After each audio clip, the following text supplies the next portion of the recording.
चौथा बताया ज्ञानी। ज्ञानी वो व्यक्ति होता है जिसको ये पक्का निश्चय हो गया कि मनुष्य जीवन सहज से मिलने वाला नहीं है, बहुत मुश्किल से प्राप्त होता है। उसके बाद ज्ञानी को ये ज्ञान हो जाता है, विद्वान पुरुष को, कि मोक्ष, इस मनुष्य जीवन का मूल उद्देश्य मोक्ष है। फिर उसको ये भी ज्ञान होता है कि मोक्ष इन अन्य उपासनाओं से, अन्य देवताओं की उपासना से नहीं हो सकता, एक परमात्मा की भक्ति से मोक्ष होता है। ये ज्ञानी आत्मा होते हैं। 7वें अध्याय के 18वें श्लोक में गीता ज्ञानदाता, गीता ज्ञान देने वाला ब्रह्म कह रहा है कि जो ये ज्ञानी, चौथे प्रकार के जो ज्ञानी आत्मा है, ये बहुत ही उदार है, नेक है।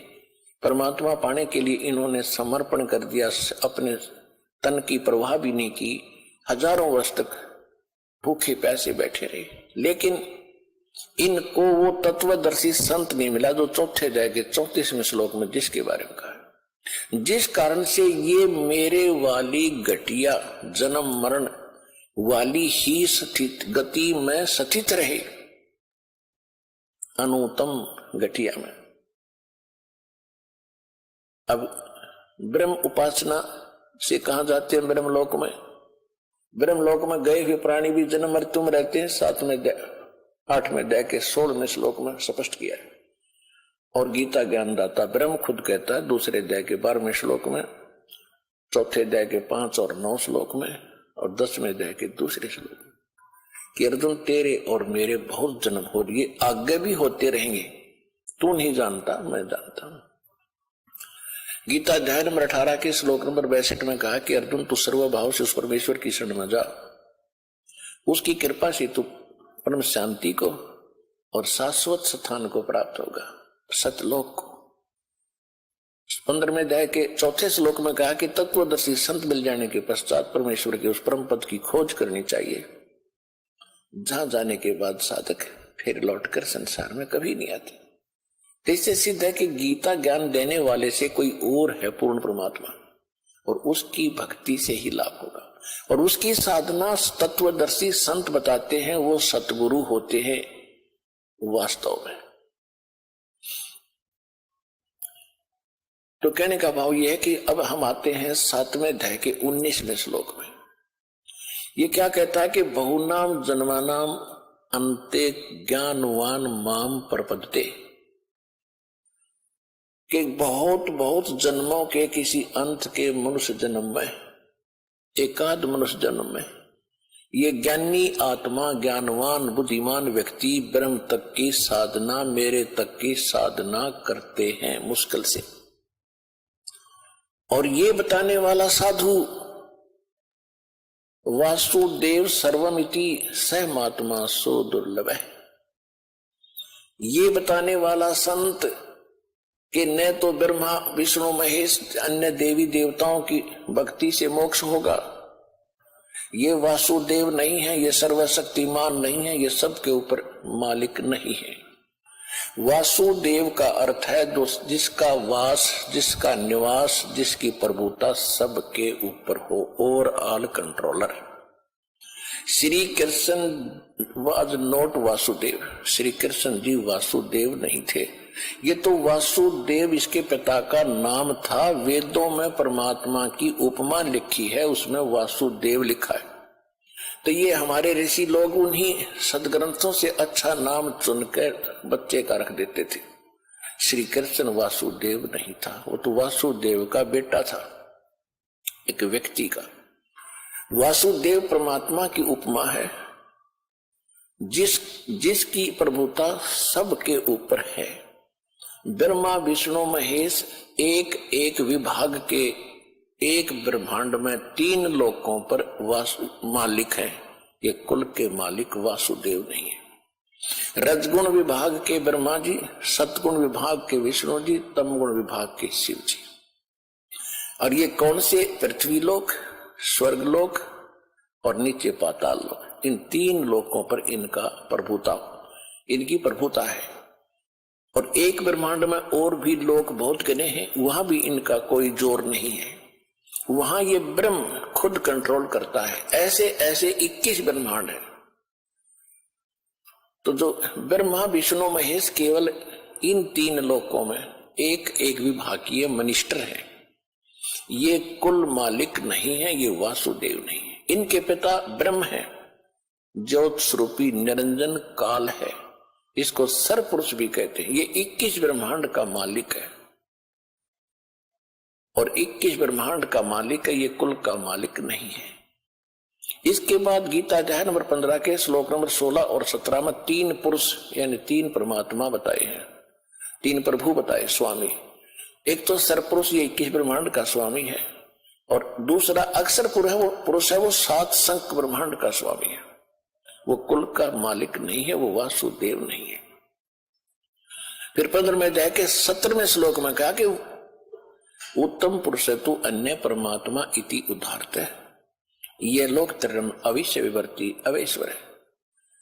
श्रेष्ठ परमात्मा पुरुषोत्तम तो इन दोनों से कोई और है, सरपुरुष और अक्षर पुरुष से। गीता अध्याय नंबर 8 के श्लोक नंबर 1 में अर्जुन ने पूछा कि आपने जो 7वें अध्याय के 29वें श्लोक में तत्ब्रह्म की जानकारी बताई है, वो तत्ब्रह्म क्या है? 8वें अध्याय के 3रे श्लोक में उत्तर दिया है गीता ज्ञान देने वाले इस ब्रह्म ने कि वो परम अक्षर ब्रह्म है। तो अब हम आते हैं 7वें अध्याय के 19वें श्लोक पर। बहुनाम जन्मानाम अंते ज्ञानवान माम पर्वते, बहुत बहुत जन्मों के अंत के किसी एक आध जन्म में ये ज्ञानी आत्मा मेरे तक पहुंचते नहीं तो आन उपासना में ही लगे रहते हैं। कोई देवी देवता, कोई मंदिर मस्जिद, यहीं तक सीमित हो जाते हैं। और फिर बता कि वासुदेव सर्वमिति, तो जो परम अक्षर ब्रह्म है वो कुल का मालिक है, वो असंग ब्रह्मांड का स्वामी है, इंक्लूडिंग ब्रह्म एंड पर ब्रह्म। सरपुरुष और अक्षर पुरुष के ऊपर भी उसकी प्रभुता है, और इसके अतिरिक्त असंग ब्रह्मांडों का वो मालिक, वो है वासुदेव। तो 7वें अध्याय के 19वें श्लोक में गीता ज्ञान देने वाला ब्रह्म कह रहा है कि बहुत बहुत जन्मों के अंत में कोई ज्ञानी आत्मा मेरे तक पहुंचता है भक्ति में, नहीं तो नीचे वालों की ही साधना करते रहते हैं। और वासुदेव सर्वमिति, कि वो वासुदेव है, वो है सब कुछ, सर्वम इति, बस यही है जो कुछ है।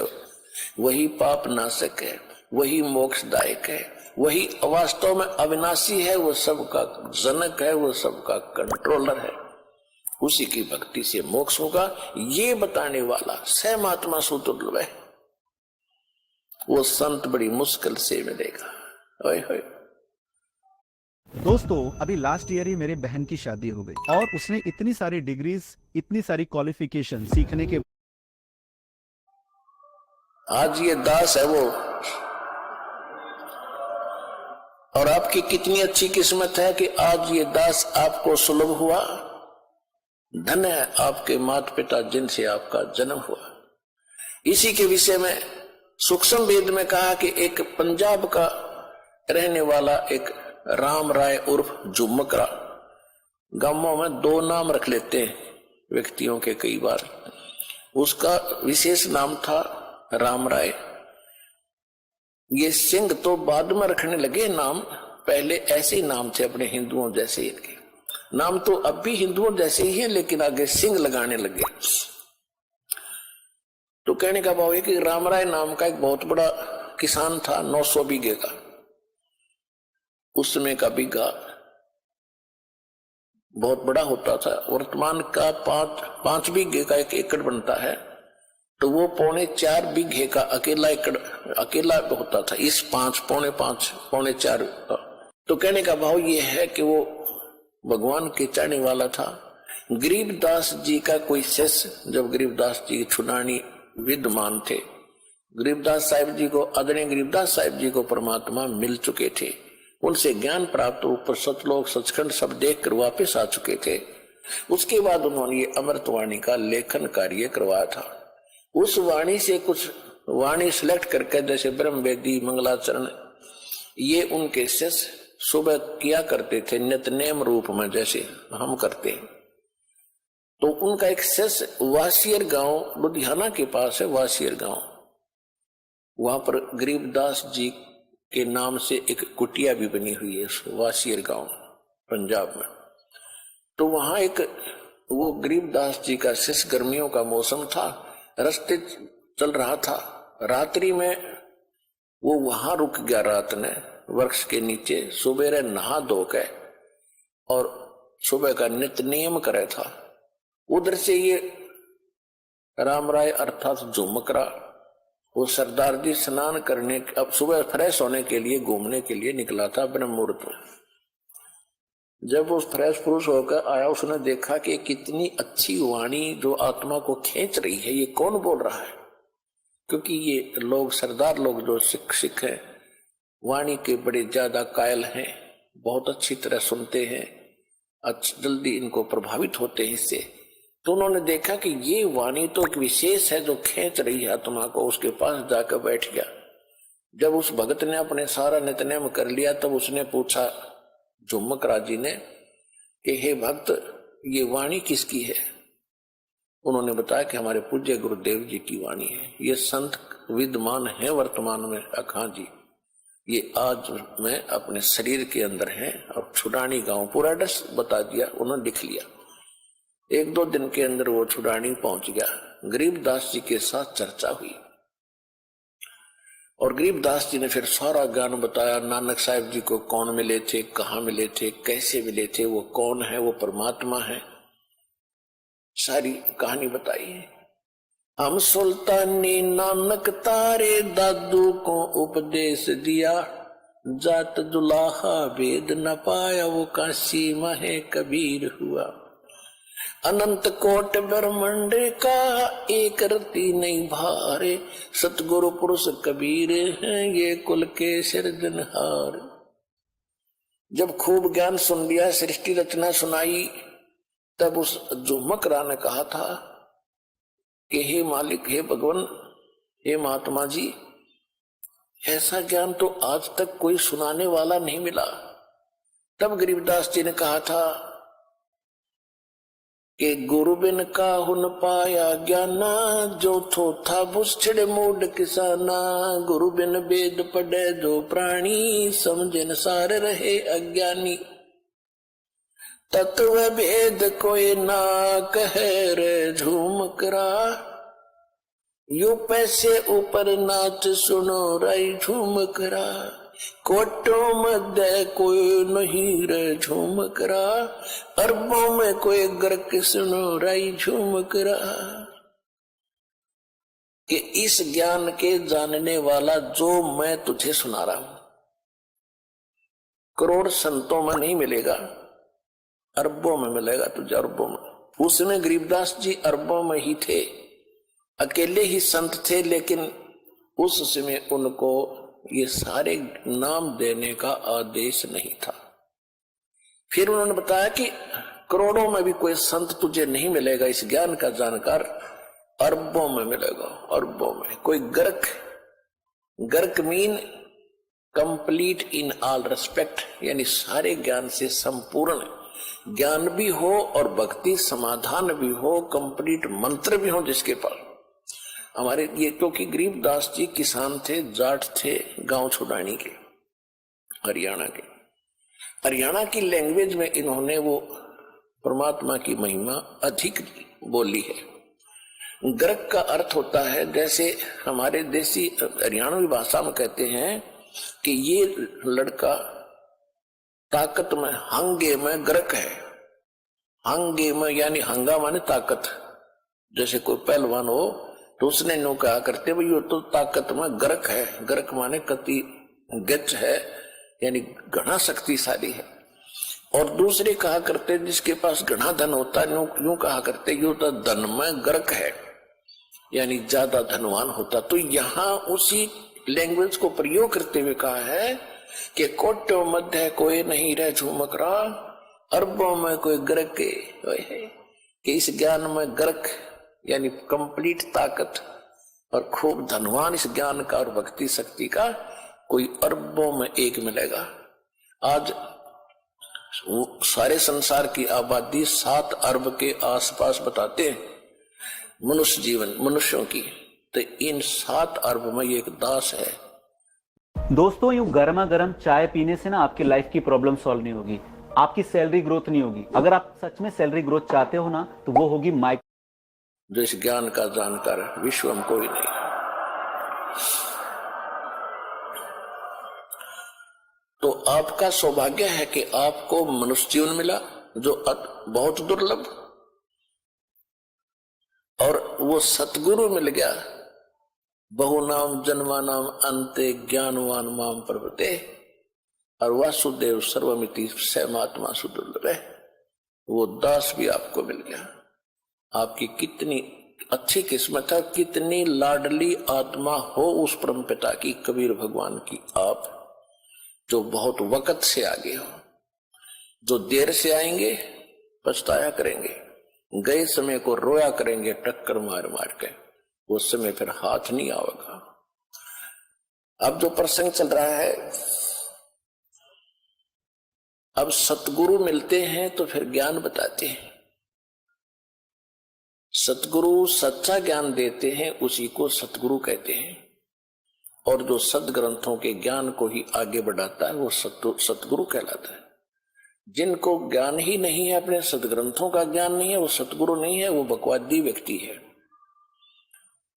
तो पुण्यात्माओं, और सतगुरु सत्संग करते हैं, और सत्संग से फिर ज्ञान होता है।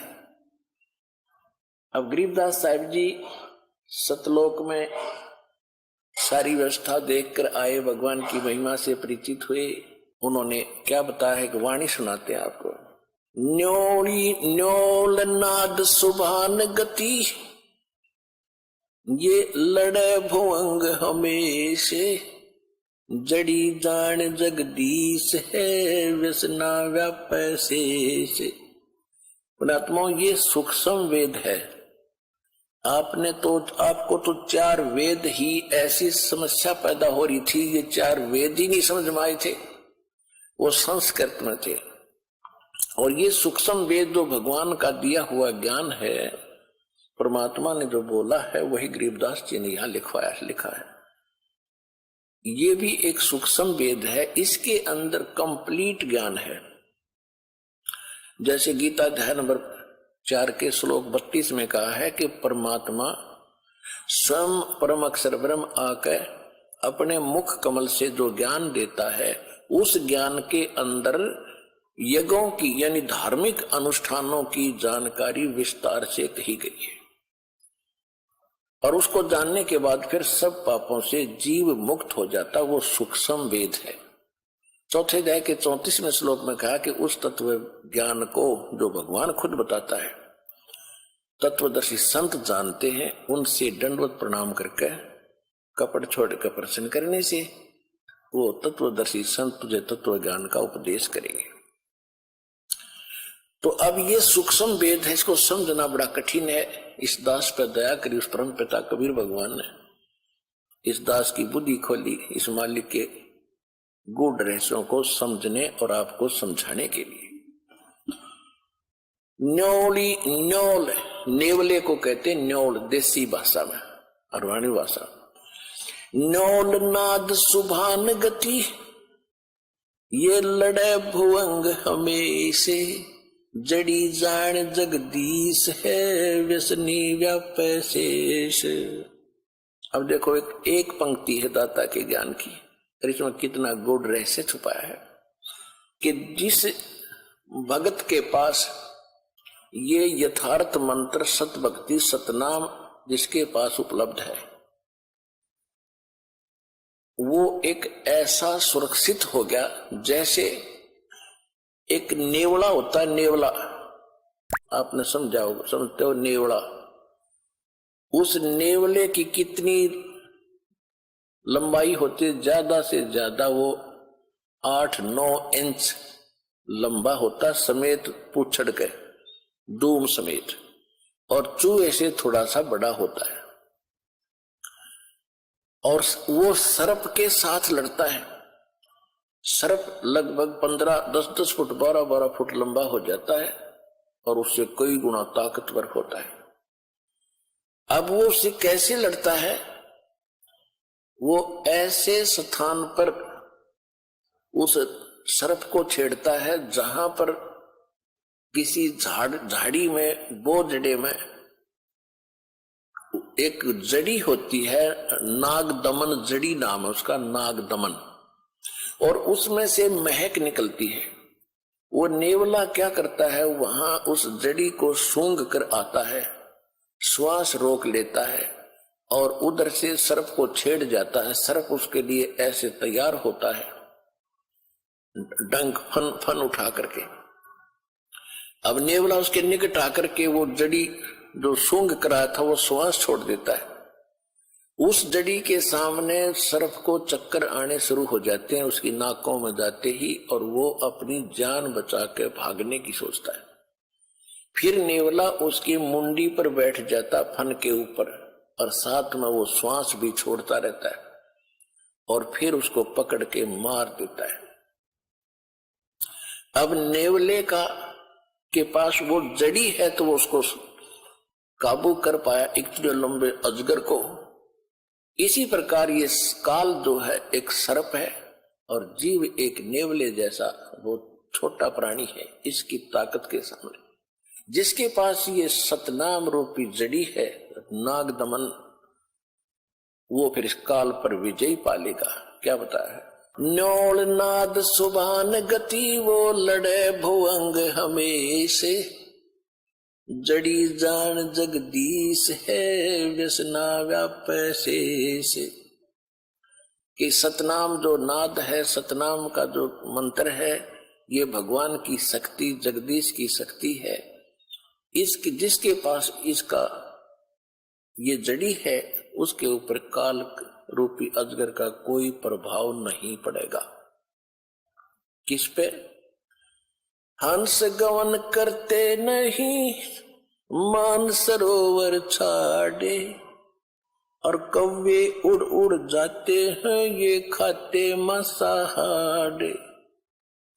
हंस दशा तो साधु है ये सरोवर है सत्संग, मुक्ता हलबाणी चुगे फिर चढ़त नवेला रंग।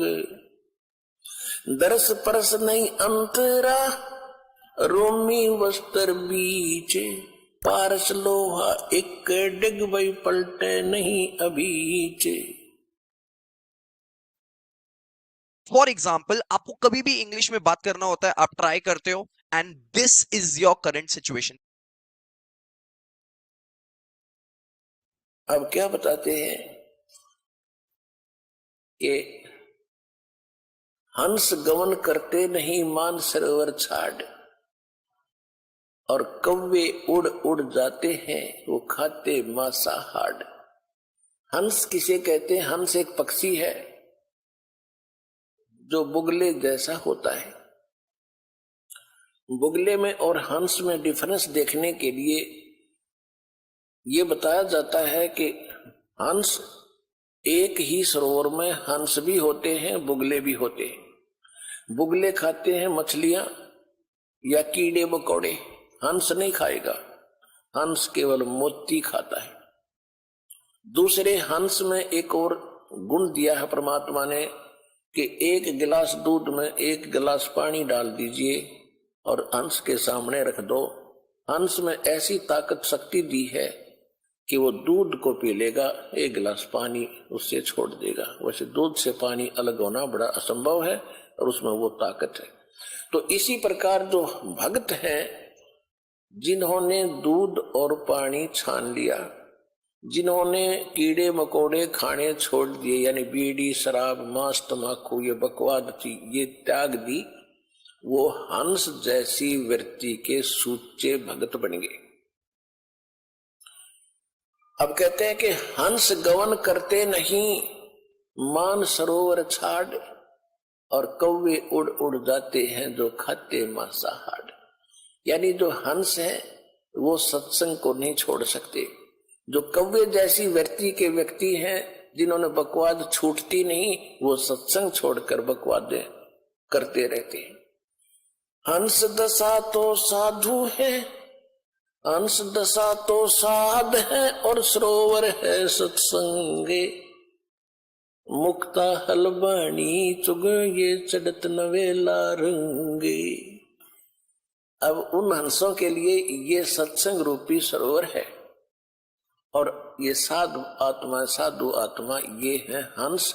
हंस दशा तो साध है और सरोवर है सत्संग, और यहाँ ये परमात्मा की अमृतवाणी रूपी मोती खा रहे हैं।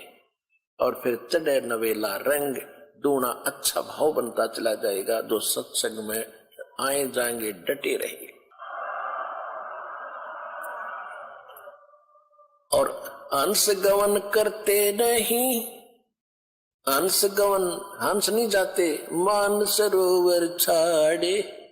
ये कौवे उड़ उड़ जाते हैं वो खाते मांसाहार। तो जो पुण्यात्मा परमात्मा के चरणों में आगे ज्ञान समझ लिया, फिर संसारिक कार्यों में उनकी रुचि नहीं रहेगी। कौन से कार्य? जो कुरीतियां हैं, विवाह शादी में बकवाद नाचना गाना, दहेज देकर अपनी फोकट में बनाना, फिर कर्जे में दबा रहना, ये इस तरह की बकवादें, शराब मांस तमाकू और इन राजनीति में धक्के खाना, ये हंस नहीं करेंगे, भक्त नहीं कर सकता। वो तो कव्य जैसे लोग हैं जिनको वृत्ति ही गलत है, वो ही सत्संग छोड़कर इन बकवादों में जाते हैं। अब फिर क्या बताते हैं? द्वार धनी के पड़ा रहे और धक्के धनी के खावे। 100 काल झकझोल ही पर द्वार छोड़ ना जावे। इस मार्ग में सफल होने का एक फार्मूला बताया है कि जब ज्ञान हो जाता है, परम संत की पहचान हो जाती है, कहते हैं द्वार धनी के पड़ा रहे और धक्के धनी के खावे। आवे और जावे भगवान के चरणों में, और चाहे कितने ही आपत्ति आप पर काल देवे, जैसे संसारिक, क्योंकि आपने नाम ले लिया, अब धीरे धीरे आपका सब संकट दूर होने लगेंगे। तो आप ऐसा महसूस करोगे कि जैसे कोई आपत्ति आ गई नाम लेने से। नहीं, आपत्ति तक टल रही है आपकी। अगर नाम ना ले रखा होता तो जान जानी थी। आपको कई भक्त मिलते हैं, कहते हैं जी नाम लेने के बाद मैं वहां से छोड़ के आया हूं, मेरे ऐसी कुछ तकलीफ होगी। भले आदमी, वहां से तो नरक था, सीधा काल था, वो तेरी जान जानी थी। यहाँ आने के बाद तो तेरी जान बच गई छोटे मोटे इस दुख थे। तो क्या कहते हैं कि द्वार धनी के पड़ा रहे और धक्के धनी के खावे, और 100 काल झकझोल ही, काल बीच में बेशक झटके दे पर द्वार छोड़ नहीं जावे। अब जैसे आप यहां आते हो, सतगुरु क्या होते हैं? एक सतगुरु की उपमा ये भी है कि सतगुरु एक धोबी है और जीव है एक कपड़ा, जो संसार के कर्मों में घना मैला हो गया। अब धोबी किसी का कपड़ा धोने के लिए आता है, राजा का भी होता है, अधिकारियों के भी होते हैं। उन सभी कपड़ों को कैसे धोता था वो? पहले तो उनको जल में भिगोता था और फिर उन्हें पकड़ कर पत्थर पर पट्टाए मट मारा करता, गद्दाए गद, जब तक मैल ना छूट ले। इतने मुक्कियां गिल्ला लातों के साथ, और फिर पत्थर पर पटक पटक मारे। तो उस कपड़े का दुश्मन नहीं है, और वो कपड़ा न्यू क्या बता, मैं तो गढ़ दिया इसने यू क्या करे। तो वो मैल निकाल रहा है आपके अंदर से, दोष निकाल रहे हैं परमात्मा।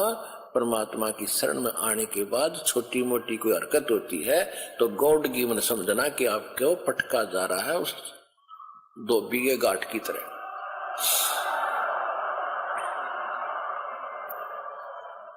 दर्श परस नहीं अंतरा ये रूमी वस्त्र बीचे, पारस लोहा एक डिगिए पलटे नहीं अबीचे। अब देखो फिर एक और बात बताई है, कितना गहरा ज्ञान है पुण्यात्माओं। जब आप कोई सूक्ष्म वेद का ज्ञान होगा, आप दांतों तले उंगली दबाया करोगे कि आज तक हमने गीता भी पढ़ी। गीता हम इसलिए पढ़ाते हैं कि आप ये समझ सके कि जो ज्ञान पवित्र गीता जी देते हैं, जो पवित्र वेद बताते हैं, पवित्र पुराण बताते हैं, पवित्र ग्रंथ बताते हैं, वही ज्ञान परमात्मा ने 600 वर्ष पहले लिखवा रखा था। और उनको अशिक्षित कहते थे, वो तो वेद शास्त्र जानते भी नहीं थे। तो इससे सिद्ध होगा कि वो परमात्मा थे जो सब सदग्रंथों के परिचित भी थे और उनसे भी हटकर जो उनमें ज्ञान नहीं वो भी बता दिया। तो भगवान बिना ये ज्ञान बताया नहीं जा सकता। तो परमात्मा को पहचानने का एक ये भी फार्मूला है, एक पॉइंट है। तो क्या बता रहे हैं? दरस परस नहीं अंतरा ये रोमी वस्त्र बीचे, लोहा पारस लोहा एक डिग वही पलटे नहीं अबीज। एक पंक्ति में कितना गहराई वर्गी, कितने गुड रहस्य है। क्या बताते हैं कि आप यहाँ सत्संग में आते हैं और जिनके इन वचनों का असर नहीं हुआ तो वो कैसे है?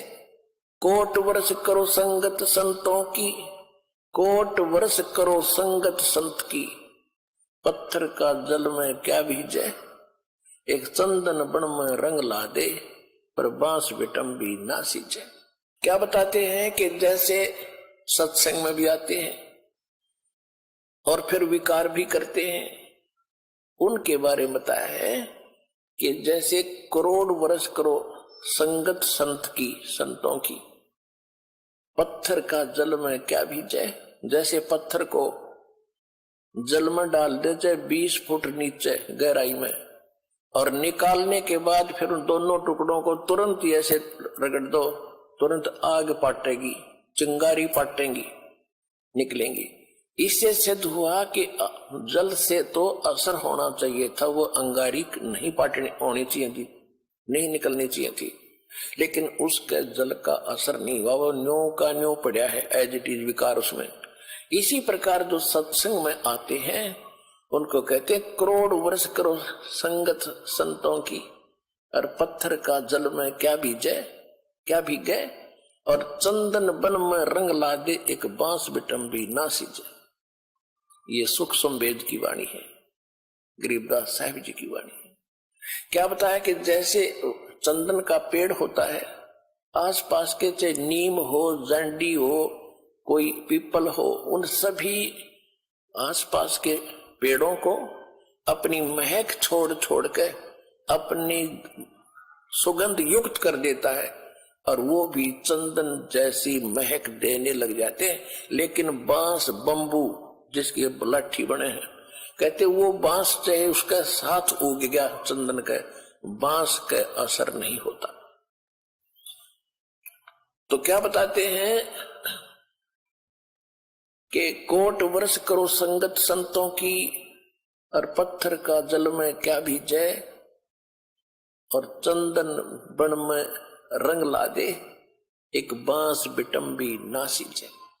तो जो बांस जैसे और पत्थर जैसे व्यक्ति हैं उनका तो असर हो को नहीं, तो परमात्मा की वाणी आपको चंदन बना दिया और आप ही आगे जा जाके सब न सुनाते हो। आप अपनी महक आगे छोड़ छोड़ के अपने भाई बहन रिश्तेदारों तक ये महक भगवान की छोड़ रहे हो।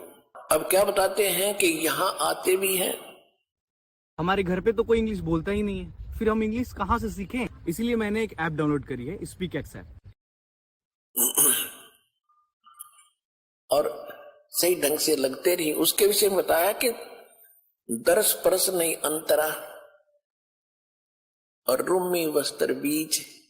जैसे एक पत्थर होता था जिसको पारस पत्थर बोलते, और उस पारस पत्थर में पत्थर जैसा ही होता है, उसकी पहचान नहीं हो सकती। उसकी पहचान यही है कि जिस समय वो लोहे से टच होता है तो पूरे उस लोहे के उस गट्ठे को, जैसे ये गाडर का बिठा दिया किसी कोने में, गाडर होते हैं ना, गाडर आपने देखे कड़ियों की तरह लोहे के गाडर होते हैं लंबे लंबे, एक गाडर का कहीं भी बिठा दिया, टच कर दिया तो पूरे गाडर को सोना बना देता है वो। अब क्या कहते हैं कि उस पारस पत्थर और लोहे के बीच में कतीनों साथ साथ रखे हो और उनके बीच में इतना अंतर हो जैसे पहले एक रोम से बनकर कपड़ा आता था, बहुत पतला। अब क्या कहते हैं कि यदि पत्थर को, उस पारस को और लोहे को बिल्कुल निकट रखा हुआ है और उसमें केवल इतना अंतर हो जितना रोमी वस्त्र यानी पतली सी वायल होती थी, यानी बिल्कुल बाल से भी कम डिफरेंस भी उसमें हो, आपस में मिलन ना मिले हो, और ये इंतजार कर रहे हो कि दोनों पत्थर भी रख दिया, पारस सोना भी साथ में है, पारस भी रखा है, और लोहा पत्थर सोना बना नहीं। कहते रूमी वस्त्र अंतरा और पारस पारस लोहे बीज, और कहते दर्श परस नहीं अंतरा रूमी वस्त्र बीज, और पारस लोहा एक कर डेग फिर पलटे नहीं अबीज। यानी इतना भी अंतर रह गया तो भी परिवर्तन नहीं होगा, और वो दिखेगा कति साथ रखा हुआ। तो ये कहते हैं जो सत्संग में आते हैं और जिनके इन बातों का असर नहीं हो रहा, तो उनकी भावना भगवान से जुड़ी नहीं है, वो दिक्कत के भगत है पर भक्ति उनमें प्रवेश है नहीं। तो जब होएगी जब वो सही ढंग से मालिक से मिलेंगे। कहते हैं बिन गुरु मिले मोहे ना पावे। गुरु के प्रति जब आपका ऐसा भाव बनेगा, और तब परमात्मा में कि आपके अंदर वो भक्ति और ये ज्ञान संचरित होता है। तो यहाँ बताते हैं कि यहाँ जैसे सत्संग में भी आते हैं और विकार नहीं छोड़ रहे हैं, उनके विषय में कहा है कि कोट वर्ष करे संगत संतों की, पत्थर का जल में के बीच है, एक चंदन बन में रंग ला दे पर बांस बिटम्बी ना सींचे। तो आप चंदन हो, आप ये दास चंदन है, और आप परमात्मा के पेड़ हो, वो पौधे हो जिनका असर हो गया, और बांस रूपी जो व्यक्ति हैं उनका असर नहीं होता, वो तो काल के जाल में रहेंगे, मरण दे। अब क्या बताते हैं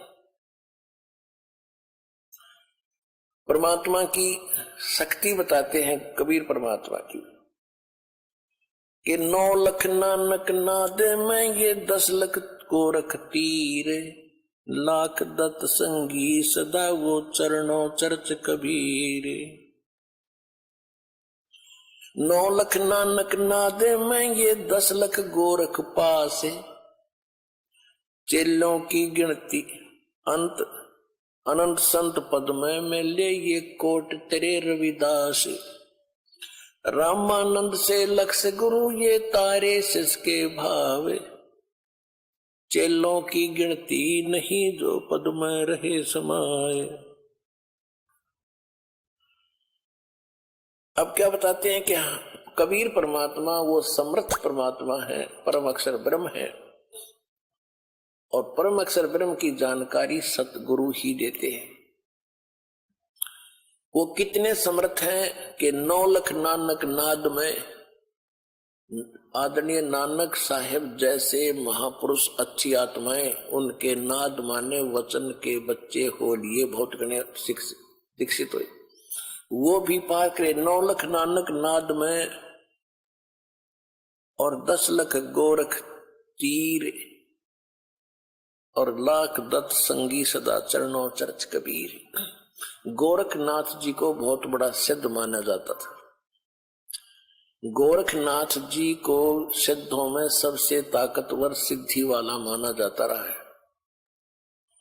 उन्होंने यहां तक चमत्कार कर दिए थे कि एक बार उनके बचंद्र नाम के गुरुजी काल प्रेरणा से एक सिंगल द्वीप के राजा की मृत्यु के उपरांत उस राजा के शरीर में प्रवेश करके वहां उसकी रानी को भोगने लगा। उससे 2 पुत्र हो गए। उसके बाद किसी ने गोरखनाथ को व्यंग कर दिया, किसी दूसरे नाथ ने, कि यदि तू ताकतवर है, इसी सिद्धि वाला है, तो अपने गुरु ने बचा ले। वो बकवाद करने लग रहा वहां सिंगल द्वीप के अंदर। तो गोरखनाथ जी वहां गए, अपने गुरु जी को वहां से, उससे पहले क्या किया कि किसी ने बता दिया उस रानी को कि ये कोई सिद्ध आत्मा राजा के शरीर के अंदर है, और उसकी राजा की आत्मा जा चुकी है, और ये कभी भी छोड़कर जा सकता है इस शरीर को, इसका शरीर मिलेगा कहीं पर किसी गुफा में ये छोड़ कर आया है। तो रानी ने नौकरों को आदेश दे दिया, क्योंकि उसने तो राजा चाहिए था, शरीर चाहिए था, चाहे उसमें कोई आत्मा हो। रानी ने ऐसा आदेश दे दिया कि कोई भी किसी संत का कोई शरीर मिला उसको फूंक दो। सभी ने घूम फिर कर, नौकरों ने गुफा में एक शरीर पाया, उसको जला दिया, वहीं पर राख कर दिया। रानी निश्चिंत होगी। फिर गोरखनाथ गए। जब भी बात बिजनेस की आती है, दो शब्द सुनते हो, व्यापारी और सीईओ। तो व्यापारी क्या होता है, सीईओ क्या होता है, अगले 1 मिनट।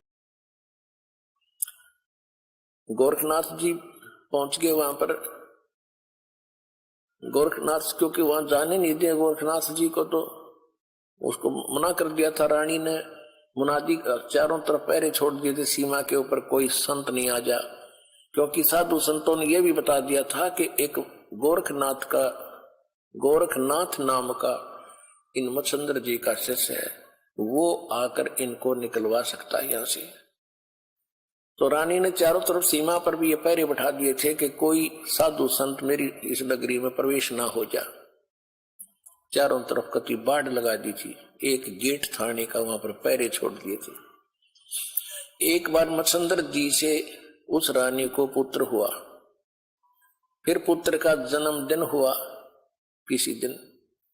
उसमें गाने बजाने के लिए बाहर से मंडली जानी थी और गोरखनाथ ने पहुंचना था। गोरखनाथ को जाने नहीं दे रहे थे। गोरखनाथ जी ने एक ढोलकी बजाने वाले का दस्त लगा दिया सिद्धि थे।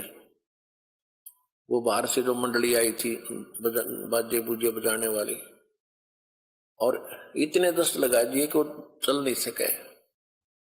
तो वो चिंतित हुई मंडली के राजा के यहाँ जाना था, हमारी तो सजा भी होगी, पैसे भी। इनका भी क्या बात है, क्यों चिंतित हो कि ऐसे ऐसे हमारे एक साथी के दस्त लग गए, राजा के यहाँ जाना है। और एक ढोलक किया बिना बात बने नहीं ना। गोरखनाथ बोले मैं बजा दूंगा तो ढोलकी तुम्हारी। बोला ठीक है। तूने बजवा के देखी, सुर में सुर मिला दिया, अगर बढ़िया काम चल गया। अब वहां आगे गोरखनाथ बैठा, मच्छंद्रनाथ बैठा राजा के शरीर में, अफलातून पाक्या सिंहासन पर, रानी बैठी बराबर में, दोनों 2 बच्चे हो गए थे, दोनों बच्चे गोदी में। अब वहां वो गा बजा रहे थे तो गोरखनाथ कह रहा था डुम डुम डुम, जाग मच्छंद्र जाग, तेरे फूट गए भाग, तो यहां से निकल, जाग मच्छंद्र जाग, तेरे फूट गए भाग। अब मच्छंद्र राजा के शरीर में बैठा, फटफड़ी ली, तब रानी से कहा कि इस ढोलकी वाले को रख ले या नौकर। ढोलकी वाला नौकर रख लिया। फिर उसको समझाया कि आप क्या उद्देश्य लेकर तो शिक्षा दिया करते थे, कहां फंस गए बीमारी में, चलो।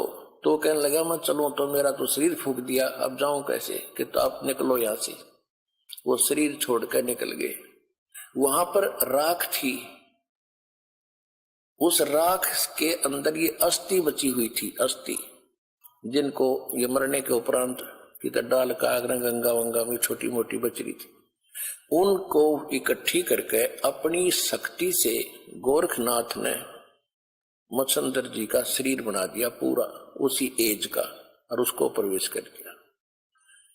अब फिर क्या था, अब देखो पुण्यात्माओं, ये है खेल। हम यहां फंसे रहे, हम यहां अड़गी बुद्धि कि इतना महापुरुष, और देखो मुर्दे को भी जीवित कर दिया, शरीर भी नहीं था फिर भी शरीर बना दिया। ये जन्म जैसे अब ये चल रहा है ना, आपका प्राइम टाइम है ये, इसमें जो भक्ति करके पार ना हो ना, इनमें इतनी गजब की भक्ति संचित हो जाएगी और इन्हीं से सिद्धियां आती हैं।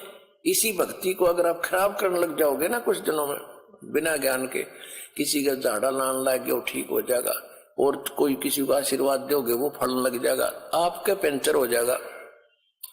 तो ये इतनी भक्ति इकट्ठी कर लेते हैं ये साधु संत इस समय में, अब जो चल रहा है, और ये पार हो नहीं पाते, ये फिर काल के फंस जाते, और यही फिर आगे प्रसिद्ध होते रहते। फिर क्या होता है कि गोरखनाथ पिछले जन्म से सिद्धि युक्त था ऐसे। अब हम ये सोचते हैं भाई ऐसा महापुरुष हो तिरेगी, ये तो भगवान ने है, इस ताकतवर और कौन होगा।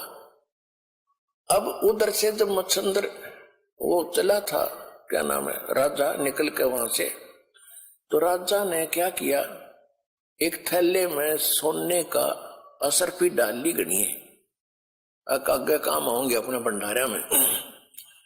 अब जब वो मच्छंदर का शरीर बना दिया, राधा का शरीर वहां छोड़ दिया, फिर वो झोला ठाकर चला मच्छंदर, क्योंकि आत्मा तो वही थी जो सारी क्रिया कर, और उस थैले में के थी वो लोहे की, वो सोने की असरफी। तो आगे कुएं पर पानी पीने लगे तो मच्छंदर ने कहा कि ले गोरख संभाल कर रखिए इसको, इसमें बड़ी कीमती वस्तु है और सोने की असरफी है, 1 किलो पक्का ले रहा, 2 किलो पक्का, और संभाल कर। जब पानी पीने लगे गोरखनाथ ने वो थैला कुएं में उलट दिया, वो सारी असरफी सोने की कुएं में डाल दी, और मच्छंदर उस पर लाल हो रहा, निकम्मे तने क्या कर दिया, मूर्ख कहीं का, तेने अकल नहीं है। गोरखनाथ बोले गुरुदेव आप तो कति राज ऋषि बन गए, ब्रह्म ऋषि नहीं रहे। वहीं पर एक पहाड़ी थी छोटी सी, अपने मंत्र से उस पहाड़ी को सोना बना दिया गोरखनाथ ने। अब मच्छंदर को कहा कि ले गुरुदेव इन ठाले जितने डले चाहिए तेरे को। अपने आत्मा दास आपको कहां लाना चाहता है? यहां एक पंक्ति है कि 9 लाख नानक नाद में और 10 लाख गोरख तीरे, लाख दत्त संगी सदा वो चरणों चर्च कबीरे। कि हमारे कबीर साहब कितने शक्तिशाली हैं, उनमें कितनी ताकत है, ये गोरख जैसे तो उनके चरणों में पड़े रहते हैं, पास से भी नहीं उनके। जिसकी शरण में आप हो दास वहां लाना चाहता है। अब क्या होता है, आपके फोन पर बहुत ज्यादा कचरा है क्योंकि आपने यह सुविधा चालू नहीं। ऐसा सिद्ध पुरुष और जिसने ऐसी करामात कर दी, लेकिन वो पिछले जन्म जन्म के पुण्य संग्रहित थे इस समय के।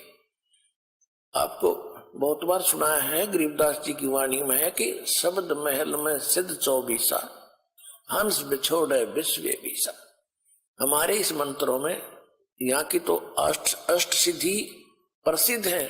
हमारे ये इस मंत्र से, साधना से 24 सिद्धियां आ जाएंगी आप में, पर इनको प्रयोग ना करना। इन सिद्धियों की ताकत, सिद्धि बिना भी बात नहीं बने, सिद्धि से ही तो हमारी भक्ति रूपी जहाज चलेगा। यानी हम यहाँ से उस सिद्धियों से उड़कर चलेंगे, और हमने वो प्रयोग कर ली तो हमारी टायर की हवा निकट गई, फिर हम कैसे उड़ेंगे, कैसे चलेंगे आगे? तो ये गलती से पार हुए नहीं, ये फेंटा गए काल के, और पहले उसमें ब्रह्मलोक में रखा, वहां होटल में, वहां इनसे सारी पूंजी खत्म करा के फिर पृथ्वी पटक दिया। इनके पास फिर सिद्धि रह जाती है, भक्ति धन वहां खत्म करवा दिया। अब सिद्धियां पे ये माचे फिरे थे, फूले फिरे थे। तो इस प्रकार इस ज्ञान को समझ के फिर आप आगे बढ़ोगे, इन नकलियों के से भ्रमित नहीं हो पाओगे। तो फिर क्या हुआ, गोरखनाथ शरीर छोड़कर चला गया। ये क्या करते हैं कि ये मुक्त होते नहीं, ये पितरलोक में चले जाते हैं, और पितरलोक में वहां यहां से मरे हुए जो सिद्ध थे वो सारे वहां इकट्ठे हो जाते एक जगह, और ये भी वहीं चले जाते हैं। जैसे पितर दादे पड़दादे मर गए, वो पितर बन गए, और फिर कोई मरता है वो पितर बनकर उन्हीं के पास जाता है, क्योंकि वो उन्हीं की पूजा कर रहा होता है, उन्हीं में आस्था होती है। इसी प्रकार ये साधु संत वहां चले जाते हैं। अब क्या होता है कि काशी में जो परमात्मा आए हुए थे, कबीर परमेश्वर जी की आयु उसमें लगभग 10 वर्ष की थी, 10 वर्ष की आयु थी। और उधर से स्वामी रामानंद जी वैष्णव साधु थे, उनका बोलबाला बनारस में, काशी में, उस पवित्र नगरी में घना था। और जो नाथ परंपरा के थे, जो नाथ परंपरा के होते हैं शंकर जी के पुजारी, और वैष्णव परंपरा के वाले हैं विष्णु जी के पुजारी। तो नाथ परंपरा वालों का लगभग वहां सफाया सा हो गया था, लोग सभी वैष्णव धर्म को स्वीकार कर रहे थे। तो गोरखनाथ जी को भेजा गया वहां से, पितरलोक से, कि नाथों का तो नाश कर दिया रामानंद ने, और उसके साथ तू चर्चा करके उसने फेल करके आ, तब जनता इस नाथ पंथ को स्वीकारेगी। तो गोरखनाथ वहां आ गया, कहा, काशी में, और आके उसने रामानंद जी के पास एक पर चिट्ठी भिजवा दी कि मेरे साथ चर्चा करो, गोष्ठी करो, ज्ञान गोष्ठी। और जो गोष्ठी में यानी जो चर्चा में हार गया, ज्ञान चर्चा में, गोष्ठी में, तो वो जीतने वाले का शिष्य बनेगा, और जितने उसके शिष्य होंगे वो सारे उस जीतने वाले के शिष्य बनेंगे। अब रामानंद जी के पास केवल ज्ञान था और उसके पास केवल सिद्धि थी। इस बात का स्वामी रामानंद जी को पता था कि लोग चमत्कार को ज्यादा मानते हैं, और वो जाते ही कोई सिद्धि दिखा देगा और सभी ताड़ी पीट देंगे, और मैं हारूंगा, वो जीतेगा, और नाश होगा, बैठा बैठेगा भक्ति मार्ग का। बहुत चिंतित था। और परमेश्वर कबीर साहब जी ने उनको हालांकि सब कुछ दिखा भी दिया था, और वो कबीर साहब उनके शिष्य भी हो चुके थे। वैसे लोग दिखावा शिष्य थे, लेकिन वास्तव में वो तो एक परंपरा निभाने के लिए शिष्य बने थे भगवान, और रामानंद जी को गुरु मानते थे। तो रामानंद जी से परमात्मा ने पूछा, कबीर जी ने, कि हे गुरुदेव, आज कैसे टेंशन ले रहे हो आप कुछ चेहरा उतरा हुआ लगता है, क्या समस्या आ गई, अपनी कोई संगत में दिक्कत आ गई है, क्या बात है? अब रामानंद जी ने बताया कि गोरखनाथ एक सिद्ध पुरुष आया है। उन्हें गोरखनाथ का नहीं पता था कि गोरखनाथ है, वो तो परमात्मा ने बताया कि तो गोरखनाथ है। मालिक ने पहचाना उसको कि एक नाथ आया है और सिद्धि में बड़ा पहुंचा हुआ बताते, और ऐसे ऐसे शर्त रखी है, और वो सिद्धि दिखा देगा, लोग ताड़ी पीट देंगे, मैं हारूंगा, वो जीतेगा, वैष्णव पंथ का नाश होगा। अब कबीर साहब ने कहा, देखो गुरुदेव, वो भी संत हैं, आप भी संत हैं, हम आपके साथ चलेंगे, कोई बात नहीं, हार जीत तो होती ही है, देखते हैं उनको क्या कुछ ज्ञान गोष्ठी होती है। रामानंद जी को भी बुद्धि बदली, परमात्मा ने हिम्मत दी, वो जान गए अगर जब कबीर साहब कह रहे हैं तो ये कोई बात नहीं, चिंता का विषय नहीं। कहने लगे, ठीक है बच्चा, चलो। अब उस दिन अन्य जो शिष्य थे रामानंद जी के, उन्होंने अपना वैष्णव वाला वेशभूषा नहीं तैयार करी। वो क्या करते हैं, एक गले के अंदर एक तुलसी की एक मणिये की कंठी बोल रहे हैं, उसने एक कमन का होता, उसमें तुलसी का मोटा सा, उसको कहते हैं वैष्णव परंपरा से दीक्षित की पहचान होती है। और एक लंबा सा तिलक लगाते यहां से यहां तक, इस तरह एक फावड़ी लेते हाथ में, एक ऐसे, यानी वो एक झोली लेते हैं, झोली, ये उनका एक वेशभूषा होती है। और तक किसी ने बनाई नहीं, हारा तके, और ये हमने जबरदस्ती वहां बनाओगे फिर, इसलिए हम अपनी पहचान दिखाते को नहीं। उस दिन कबीर साहब सारा वो वैष्णव परंपरा वाले सारे श्रृंगार करके गए, और गोरखनाथ जी को भिजवा दिया गया, ठीक है भाई, आपकी गोष्ठी का निमंत्रण हम स्वीकार करते हैं। तो एक हाई पेइंग सैलरी के लिए, एक बहुत बड़े प्रमोशन के लिए आपको आना चाहिए एडवांस एक्सेल के साथ। उस स्थान पर पहुंच गए जहां वो स्थान निहित कर रखा था। रामानंद जी का आसन अलग लगा रखा था, गोरखनाथ जी का आसन अलग लगा कर रखा था। गोरखनाथ जी साथ में एक अपना त्रिशूल रखते थे, 10 फुट 8-9 फुट लंबा, और ऊपर 3 उसके ऐसे सिरे से होते थे, त्रिशूल ऐसा होता था, लोहे का डंडा सा होता था, और वो नीचे से भाला टाइप होता था, उसको जमीन में गाड़ के वहां रखा, खड़ा कर रखा था, और स्वयं आसन पर अलग से बैठे थे। उधर से रामानंद जी का आसन ऊंचा था। कबीर साहब अपने गुरुदेव के चरणों में बैठ के नीचे, जैसे एक सुयोग शिष्य ने भूमिका करनी चाहिए, ऐसी कर रहे थे। अब गोरखनाथ जी ने कहा कि रामानंद अब मेरे साथ गोष्ठी करो।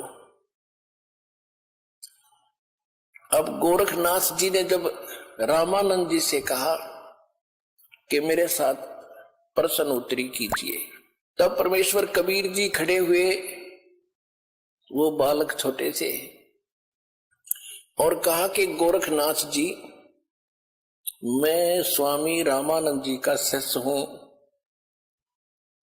और मेरे गुरु जी से चर्चा करने से पहले तुम मेरे से बात कर, मेरे से निमट। गुरु जी तक बहुत बड़ी बात होती है, मेरे से कर बात। तो गोरखनाथ जी, अब गोरखनाथ जी ने कहा कि तू कब से वैष्णव बन गया? कल का बालक है, 5-10 वर्ष का बालक है तू, और गोष्ठी करेगा गोरखनाथ के साथ? तो कब का, तेरी उम्र भी क्या है? अब थोड़ी सी वाणी सुनाते हैं आपको, फिर उसके बाद कथा सुनाएंगे।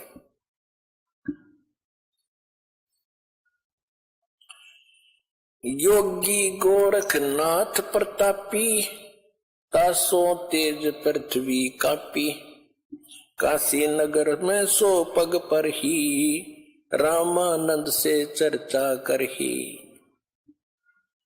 चर्चा में गोरख जय पावे, कंठी तोड़े तलक छुड़ावे। सत्य कबीर शिष्य जो भयहु, ये वृंतांत सो सुन ले हो। गोरखनाथ के डर के मारे, वैष्णव नहीं बेक संवारे। तब कबीर आज्ञा अनुसारा, वैष्णव सकल स्वरूप संवारा। अब गोरखनाथ जी के पास रामानंद को खबर पठाई, चर्चा करो मेरे संग आई। रामानंद की पौड़ी पहली पौड़ी, सत कबीर बैठे तिस ठौरी। कहे कबीर सुन गोरखनाथा, चर्चा करो हमारे साथा। प्रथम चर्चा करो संग मेरे, पीछे मेरे गुरु को टेरे। बालक रूप कबीर निहारी, तब ये वचन उचारी। यानी कबीर परमात्मा को बालक रूप में देखकर गोरखनाथ जी क्या बोले? कब के बहे बैरागी कबीर जी, कब के बहे बैरागी, कि तुम कब से बैरागी बन गया, वैष्णव कब से बन गया, तू काल का बालक। परमात्मा क्या बोले? नाथ जी तब से बहे बैरागी, मेरी आद अंत सुध लागी। क्या बताते हैं कि मैं कब से बैरागी हूं।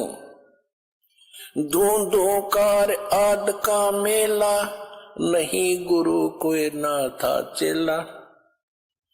तब का तो हम योग उपासा, और जब का फिरूं अकेला। धरती नहीं जद का टीका दीना,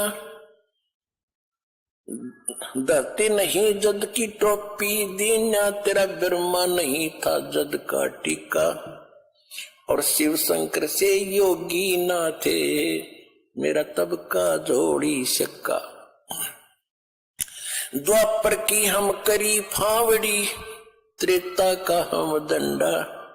सतयुग मेरी फिरे दुहाई, और कलयुग फिरो नौखंडा। गुरु के बचन साध की संगत, अजर अमर घर पावे। कहे कबीर सुनो हो गोरखे, हम सबको तत्व लखावे। कि ए गोरखनाथ, मैं जब तक ना ब्रह्मा था ना विष्णु था, उससे पहले का हूं मैं। I took more than 300 interviews when I worked for Facebook. 80% of people I interviewed for problem solving. इस बात को सुनकर गोरखनाथ जी को ने क्या पूछा? अरे क्यों बात बना रहा है तू भक्त? तेरी उम्र क्या है? अब क्या बताते हैं परमात्मा? जो बूझे सोए बावड़ा, जो बूझे सोए बावरा, क्या है उम्र हमारी। असंख्य योग पर ले गए हम तब के ब्रह्मचारी। कोटि निरंजन हो गए पर लोक सिधारी। हम तो महबूब हैं भाई सदा ब्रह्मचारी।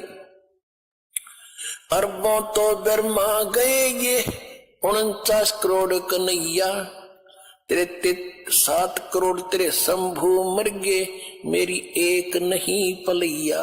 ओए होए, कहते हैं करोड़ों निरंजन मर गए, अलख निरंजन 21 ब्रह्मांड के स्वामी। और कहते हैं अरबों तो ये ब्रह्मा मर गए और 49 करोड़ विष्णु ये तेरे कन्हैया। और 7 करोड़ तेरे शंभू मर गए, मेरी एक नहीं पलैया। अब भी शंकर जी का पुजारी नाथ जी थे, और जब ये कहा कि तेरे शंभू भी मर लिए 7 करोड़ और मेरी एक भी पल आयु की नहीं घटी है, अर्थात मैं अविनाशी हूं।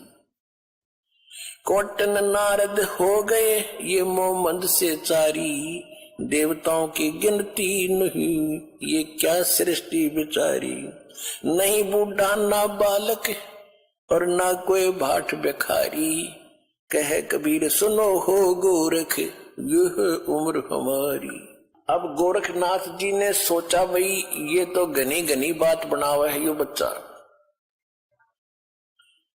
और सुनने वाले खुश हो रहे थे। एक छोटे से बालक ने कितना गजब का उत्तर दे दिया। अब ताड़ी पीटने वाले थे इतने में गोरखनाथ ने क्या किया, जो उसने त्रिशूल गाड़ रखा था, त्रिशूल आसन से उठा, सिद्धि से यूं का यूं आसन पदम लगाए हुए ऐसा उठा और उस त्रिशूल के ऊपर जा बैठा। और परमात्मा ने क्या किया, परमात्मा ने कहा कि गोरखनाथ अब मैदान छोड़कर भागा मत। आपकी और हमारी ज्ञान गोष्ठी की बात हुई थी, ये ड्रामेबाजी दिखाने की नहीं, ये जादूगरी दिखाने की बात नहीं हुई थी, ज्ञान की बात हुई थी। और ज्ञान कर बैठ ढंग से आकर यहाँ आसन पे, ये ड्रामा क्या दिखा रहा है। लोगों ने ताली पीट दी क्योंकि वो बैठ गए ऊपर जाके। तो गोरखनाथ ने कहा कि अगर तुम्हारे अंदर कोई ताकत है भगवान की, मेरे बराबर आकर बैठ, तब मैं गोष्ठी करूंगा तेरे से। जमीन से 8-9 फुट ऊपर त्रिशूल के ऊपर जज का बैठा सिद्धि थे। परमात्मा को तो पता था ये बालक कितनी क्या हरकत करेगा। परमात्मा जो सूत होते थे, सूत कपड़ा बुनते थे, और सूत की एक कुकड़ी, बोलना हरियाणा में कुकड़ी, जो चरखे में माताएं काटा करती थी, वह इतनी मोटी हो जाती थी, धागे की रील सी, वह जेब में डाल रहे थे पूरी। कबीर साहब ने क्या किया कि उस धागे का एक हिस्सा पकड़ के और वो कुकड़ी यानी वह रील ऊपर न फेंक दी। वह ऐसे खुलती खुलती और सीधा 150 फुट की ऊंचाई पर जाकर ऊपरला एंड खड़ा हो गया, स्ट्रेट नो का नो, मालिक की ताकत से। और परमात्मा वहां से उठे और उसके ऊपर के एंड पर जाकर बैठ गए। ये देखो, अब वो नाथ जी बोलना सा दिखा, 150 फुट का 9 फुट ऊंचाई। अब गोरखनाथ जी, कबीर साहब ने कहा कि ले नाथ जी, अगर बराबर बैठ के ही चर्चा करनी है तो आजा बेटा यहां मेरे बराबर में। अब देखो, ऐसी बात नहीं है कि गोरखनाथ तो आकाश में उड़ जाता था, उड़ सकता था, लेकिन एक तो चुंबक होता है। परमात्मा तो सिद्धियों के भंडार हैं, और सिद्धि क्या जैसे या घड़ी है, या सिद्ध कर दी मैकेनिक ने, और या चल रही है सुइयां, और इसको चुंबक के सामने कर दो वहीं स्थिर हो जाएंगी, चल नहीं सकती। तो वो सिद्धियां परमात्मा ने पहले उसकी सिद्धि फेल करी। अब गोरखनाथ जी ने सोचा ऊपर न उठो, थोड़ा सा उठा, धड़ाम दे से नीचे आ गया। भाई की डुड्डी और डिग्गी होती।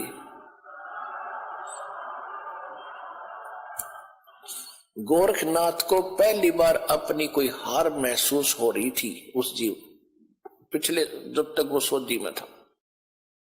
और कहते पहलवान होता है ना, तो कांटे के जो रेसलर होते हैं वो तो थोड़ी सी बात पर समझाते कहाँ मेरी हार होगी, और जो कंचने से होते हैं ना वो दे चढ़वा के मान्या करें। अब गोरखनाथ समझ गया कि ज्यादा बहस करने की कोई आवश्यकता नहीं, ये कोई आम व्यक्ति नहीं है।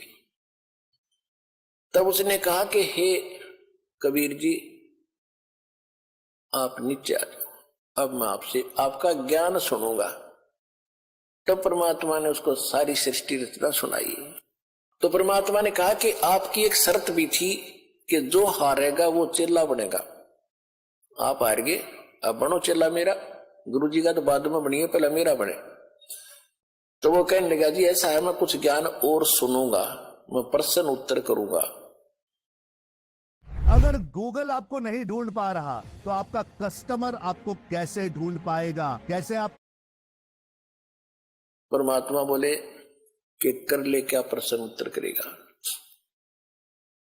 तो उसने परमात्मा ने फिर परमात्मा कहा कि आप ही बताओ मुझे कि आप कहां से आए, आप कौन हो। ले मैं बताता हूं कौन हो। परमात्मा बोले सुन ले। अवगत से चल आया, मेरा कोई भेद मर्म ना पाया। अवधू अवगत से चल आया, अवधू अवधूत, हे गोरखनाथ मैं अवगत से चला आया, जिसके बारे में कोई नहीं जानता। तेरा ब्रह्मा जानता, ना तेरा शंकर जानता, ना विष्णु जानते। अवधू अवगत से चल आया, मेरा कोई भेद मर्म ना पाया। मात पिता मेरे ना मेरा जन्म न गर्भ बसेरा, बालक बन दिखलाया, काशी नगर जल कमल पडेरा, तहाँ जुलाहे न पाया। मात पिता मेरे कछु नाही, ना मेरे घर दासी, जुल्ला का सुत आण कहाया, जगत करो मेरी हासी। मात पिता मेरे कछु नाही, ना मेरे घर दासी, ये जुल्ला का सुत आण कहाया, जगत करे मेरी हासी।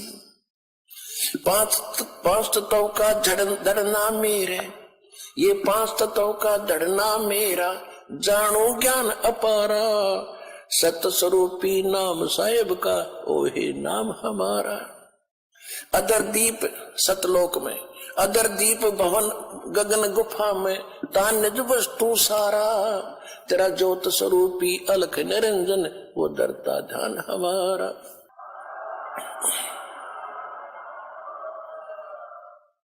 अदर दीप और गगन गुफा में, तान निज वस्तु सारा, तेरा ज्योत स्वरूपी अलख निरंजन, वो डरता ध्यान हमारा।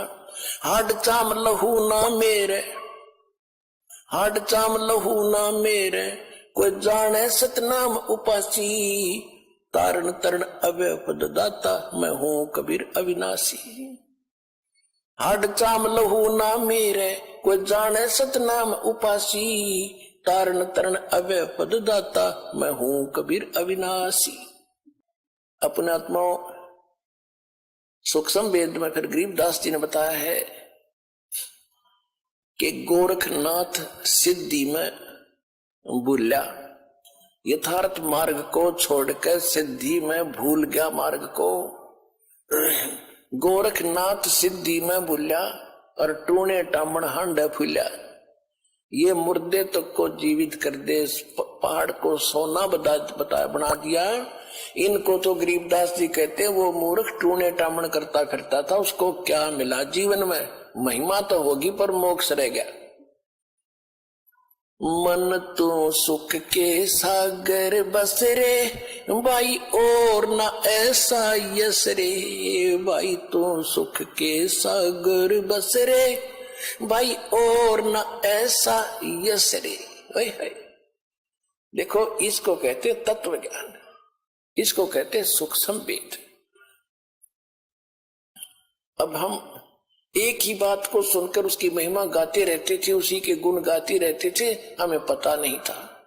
इतने जबरदस्त सिद्धियां दिखाने वाला व्यक्ति और कति जीरो था, -0 था अध्यात्म मार्ग में। अब गोरखनाथ कहते हैं गोरखनाथ सिद्धि में बुल्या और टूणे टामण हांडे फुल्या और जंतर मंत्र जोग निभाई और काल चक्कर जम जोरा खाई, तुम हो जम की फर्दी माही। गोरखनाथ को कबीर साहब ने कहा कि तू तो काल की फर्द में चढ़ रहा है। फर्द फर्द कौन सा हो, जो परमानेंट आपकी जमीन हो जाती है ना, आपकी फर्द में आ जाती है, तो आपका नाम होगी वह पक्की। तो परमात्मा ने कहा कि तू तो काल की फर्द में चढ़ रहा है, काल का फिर गधा बनेगा अगले जन्म में। ये तो सिद्ध पाक क्या महिमा होगी तेरी। सिद्ध नहीं ये गधे हैं जो जाने नहीं सतनामा। कहते जिनके पास सतनाम नहीं वो आज भी गधे हैं, वो सिद्ध नहीं है, हम उसको सिद्ध पुरुष कहते। तो गोरखनाथ जी ने जब ये ज्ञान सुना, उसने सोचा भी इसको फालतू छेड़ने की जरूरत नहीं है, ज्ञान में यू तुझे कतई नहीं जानते। सिद्धि में भी उसके जचगी, फिर उसका फिर भ्रम रह गया थोड़ा सा। कहने लगा जी एक बार गंगा के किनारे चलो। अब चल भाई क्या रहेगा, एक और मैं कुछ लीला करता हूं, आप मुझे उसमें पराजित कर देना, मैं आपका शिष्य बन जाऊंगा। परमात्मा बोले चल। अजी नमस्कार, क्या हाल? हाँ हाँ हाँ, आप ही से बात कर रहा हूँ यार, और किससे करूंगा? आप ही हो ना, व्यापारी हो ना? गोरखनाथ जी गंगा के अंदर छलांग लगा गए और एक मछली का रूप धारण कर लिया। घनी मछली वहां पर। तो उसने कहा था कि मैं इसमें छलांग लगाऊंगा और मुझे आप खोज देना दरिया से, फिर मैं आपको गुरु बना लूंगा। अब गोरखनाथ जी छलांग लगाई, मछली रूप बना लिया। परमात्मा ने छलांग लगाई, वह मछली पकड़ कर टीटवी बाहर लिया और बाहर काट के गोरखनाथ बना दिया। फिर गोरखनाथ चरणों में गिर गया। अपने आत्माओं देखो कि क्या बुरी करता काल हमारे साथ। अब भक्ति तो ये दास कराएगा आपको भगवान की दी हुई। जो सौभाग्यशाली और अच्छी तरह ज्ञान को समझेंगे वो तो सतलोक चले जाएंगे। ये दिक्कत आओगी लास्ट के दिनों में, यानी हजारों वर्ष ये ज्ञान चलेगा, हजारों वर्ष ये साइंस की ये विद्या चलेगी, जो ये टीवी है और ये चिप है, मोबाइल है, इनके माध्यम से ये ज्ञान दिया जाएगा। दास तो चला जाएगा सतलोक, ये 5 तत्वों का शरीर छोड़कर, लेकिन ये इलेक्ट्रॉनिक शरीर रहेगा अभी दास का, ये नूरी शरीर रहेगा। टीवी पर चला करेगा, नाम दिया करेंगे, नाम चलेगा। ऐसे तो फिर सारा नाम भी टीवी सीडी से दिया जाएगा, दास के जाने के बाद व्यवस्था की जाएगी। लेकिन फिर लास्ट में ये विज्ञान भी खत्म हो जाएगी, ये ज्ञान ज्ञान रह जाएगा। तो ये ज्ञान कुछ दिनों तक चला करता है। तो ये ज्ञान फिर बहुत दिनों तक सुख का सांस लेगा परमात्मा के बच्चे। और जो सत भक्ति करेंगे मर्यादा में रहकर पार होते चले जाएंगे, लेकिन सुख बहुत ज्यादा सुखी होंगे। या माया की हवस खत्म होगी और इतनी भक्ति कर लेंगे, इनको परमात्मा आपको सारी सुविधा उपलब्ध कराया करेगा। जैसे दास बार बार आपको कथा सुनाता है कि जिस समय परमात्मा के नाम से झूठी चिट्ठी लिख दी थी कबीर जी के नाम से, और 18 लाख प्राणी साधु संत आगे थे। वो साधु संत कौन थे? घर छोड़कर जंगलों में अपने गुरुओं के पास भक्ति के लिए, भगवान के लिए भटक रहे थे। वो उनकी विशेष प्यारी आत्मा थी। अब वहां उन 18 लाख को 3 दिन तक झोंपड़ी में बैठे गरीब जुलाई ने, वो तो भगवान थे, लीला कर रहे थे, 3 दिन तक उनको वो भोजन खिलाया जो कभी सुना भी नहीं था उन महापुरुषों ने, भक्तों ने, साधुओं ने। और सोना की मोहर दी और दोहर दी और छक्के हलवा पूरी कचौड़ी जलेबी छक खाओ, छह बखाओ, दिन में भूखे मरे थे, निरे बुगड़े खानिए थे होते। तो उनके लिए जब ये लीला कर दी, पृथ्वी का को माल भी नहीं था, सतलोक से ला दिया जाता ने। तो आने वाले समय में जैसे जनसंख्या बढ़ रही है, 100 वर्ष के बाद क्या खाएंगे ये, अगर ये माहौल नहीं बदलाते। फिर भगवान व्यवस्था करेगा। आपके घर में 2 दाने होंगे, तड़के भरा पाओगा मटका, पिप्पा भरा पाओगा आटेगा, इस तरह कर देगा दाता आपके लिए। लेकिन भक्ति करवाने के लिए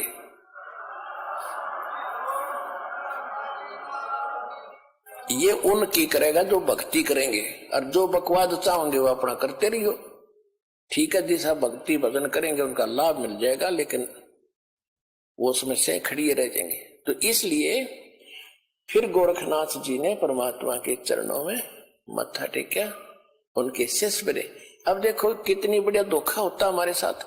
अब जो इस भक्ति को करके अर पार हुए नहीं, देख कितना बड़ा बखेड़ा होगा उनकी जान में। कोई तो जाएगा, जैसे पूरी साधना करते हो आप, प्रथम मंत्र में गणेश जी का, विष्णु जी, लक्ष्मी का, ब्रह्मा जी, सावित्री जी का, शंकर भगवान, पार्वती का, दुर्गा जी के, ये सब नाम जाप करते हो।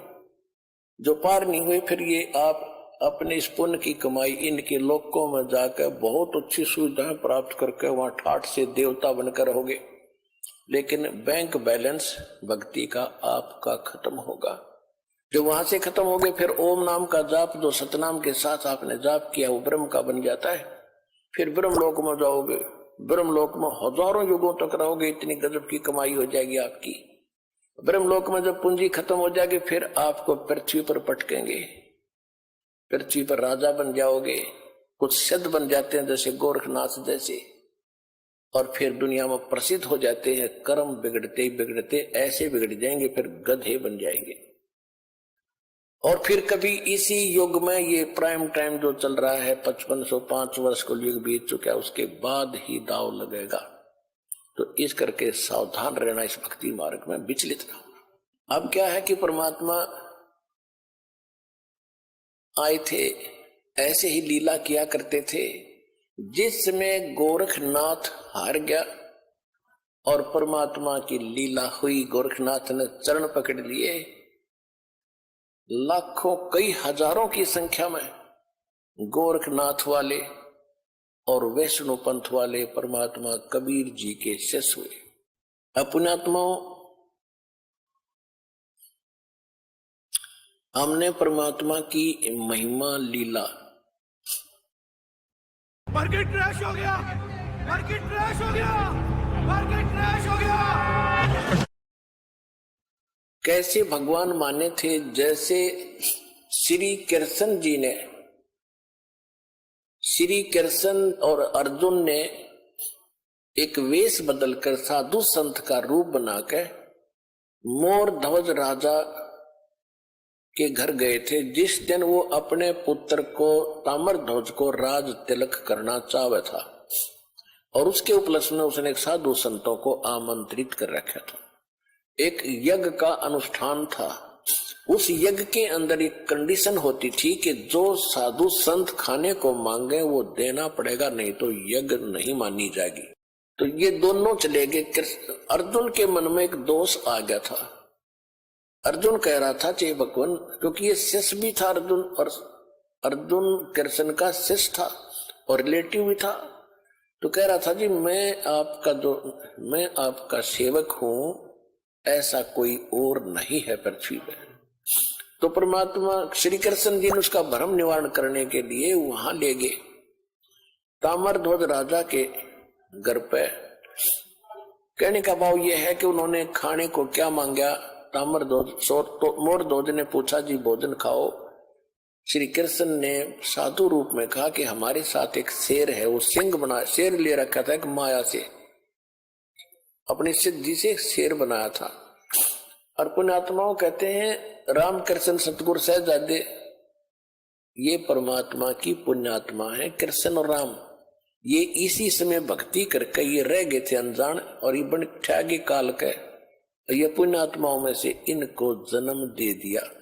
अब इनकी रक्षा भी भगवान ही करता है। जब श्री कृष्ण जी ने वो माया रूपी शेर बनाया, तो परमात्मा स्वयं आगे शेर रूप धारण करके कि इनकी काम बिगड़ेगा और ये गलती करेंगे और ये बेइज्जती होगी भगवान की, मेरी होगी।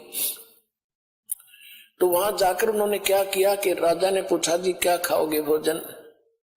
कृष्ण जी बोले कि पहले मेरे शेर को खिलाओ, फिर मैं बाद में खाया करूं। और मेरा शेर मांस बकरे का नहीं खाएगा, पशु का नहीं खाता, ये मनुष्य का खाता है, नरभक्षी है। और मनुष्य का भी सुन ले, किसी पल्लेदार को मत पकड़ लाना, आपके परिवार के घर के सदस्य का एक का मांस खाएगा, तब हम भोजन करेंगे। इब कहने का भाव यह है, इसको ज्यादा ना बढ़ाएं। आखिर में ताम्र ध्वज को चीरने का आदेश मिल गया बीचों बीच।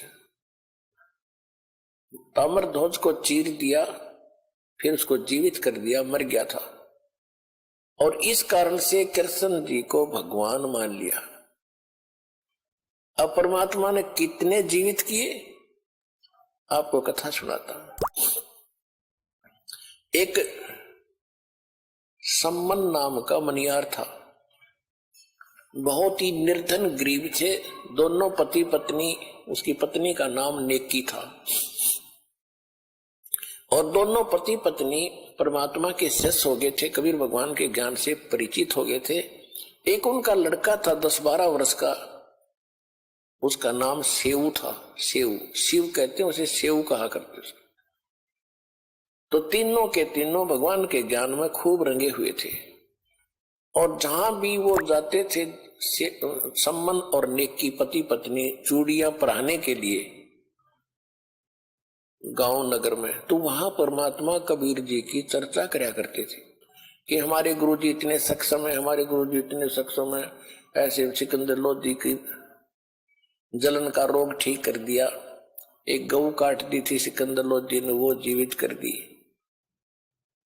तो औरतें सुनती थी, लेकिन मन में दोष रखती थी कि ये बेकार रखे गरीब आदमी, ऐसे कभी हो सकता है? अगर ऐसा होता तो ये होता वो होता, मतलब मन में अंदर दोष रखती थी, सुन अवश्य लेती थी। एक दिन क्या हुआ कि कबीर परमात्मा जी उनके घर चले गए। अचानक घर चले गए तो क्या देखा कि खाने का के लिए पूछा, 3 जने थे। इसी प्रकार एक कबीर परमात्मा जी ने एक कमाल नाम के लड़के को, 12-13 वर्ष की आयु का था, उसको मुर्दे को जीवित किया था। एक शेख तकी नाम का मुसलमान पीर था, जो परमात्मा कबीर जी से ईर्षा रखता था। उसने ये शर्त रखती थी कि कोई मुर्दा जीवित कर देगा। कबीर सिकंदर लोधी राजा के सामने ये शर्त रखती थी, दिल्ली के बादशाह के सामने, कि यदि कोई मुर्दा जीवित कर देगा कबीर, तो मैं कबीर जी को अल्लाह का अवतार मान लूंगा, नहीं तो नहीं मानूंगा। और मुसलमानों को कह दूंगा कि राजा काफिर हो गया है और काफिर को गुरु बना लिया है। सिकंदर लोधी चिंतित हुए, तब कबीर साहब ने कहा था कि टेंशन ना ले राजा, इसको कह दे कोई मुर्दा मंगा ले। परमात्मा की दया हुई, जिस दरिया के ऊपर बैठे थे, ठहरे थे, वहीं पर एक मुर्दा बालक, घर वालों ने उसको अंतिम संस्कार करके, मृत्यु हो चुकी थी बालक की, वो 100 भेज देते, जल प्रवाह कर दिया। कई कबीले ऐसे होते हैं जो दफनाते नहीं, जलाते भी नहीं, वो जल प्रवाह कर देते। वो बच्चा मरा हुआ आ रहा था 100, तब कबीर साहब ने, सब हजारों की संख्या में सैनिक थे, अंगरक्षक थे, उस बच्चे को जीवित कर दिया था। और वो बच्चा फिर परमात्मा के साथ बालक रूप में रहा था।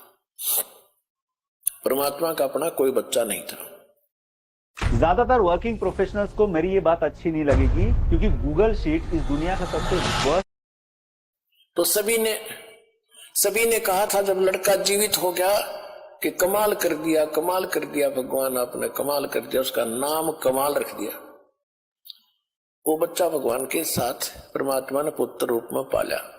एक दिन उस कमाल का ये भ्रम हो गया था कि मेरे जैसा सेवक भगवान आपका और नहीं। अब उसकी फड़क निकालने के लिए गोरखनाथ, एक शेख फरीद, जो परमात्मा, वो पहले गलत डलेड हुआ था, कुएं में भी लटक गया था, परमात्मा वहां पहुंचे थे और उससे कहा था कि भले आदमी तू क्या कर रहा है, कि मैं भगवान को दर्शन करने के लिए कुएं में उल्टा लटका हुआ हूं, तपस्या कर रहा हूं। तो परमात्मा ने कहा था कि मैं हूं वो भगवान, अल्लाह अकबर, जिसकी तू खोज कर रहा है। तो शेख फरीद कहने लगे कि बकवाद ना करे भगत, भगवान ऐसा थोड़ा ही होता है, भगवान देखा थोड़ा ही जाता, तो निराकार है, वो बेचून है। परमात्मा ने कहा भले आदमी, यदि परमात्मा निराकार है और आप उसके दीदार के लिए कठिन तपस्या कर रहे हो कितने वर्षों से, अब कुएं में भी अंतिम सांस गिन रहा है उसके दर्शनार्थ। अब उधर से कहो निराकार है, तो दर्शन खाक के करोगे तुम। अब कहते गामकार ज्ञान का तो चमका ऐसा लग गया कर, ओए सेध जा, एकदम बुद्धि बदल गई, रख तेरा गजब हो। एक तरफ तो हम बेचून कहते निराकार कहते हैं, फिर हम समाधि लगाते हैं, उसको देखेंगे, खाक देखोगे। देखने के लिए प्रयत्न कर रहा है। जब कौ इतना कमजोर हो गया था शेख फरीद, 12 वर्ष में 50 किलो अन्न खाया था, 50 किलो। ये देख लो 12 वर्ष में, यानी नाम मात्र रोजाना, कि भगवान मिल जाए किसी तरह, आलस ना हो। और कौवे आगे थे, यानी कति अस्थि पिंजर शेष रह गया था, कौवे आगे आंख काटने खातिर कि और तस मांस की तो है नहीं आदमी के, आंख खा ले।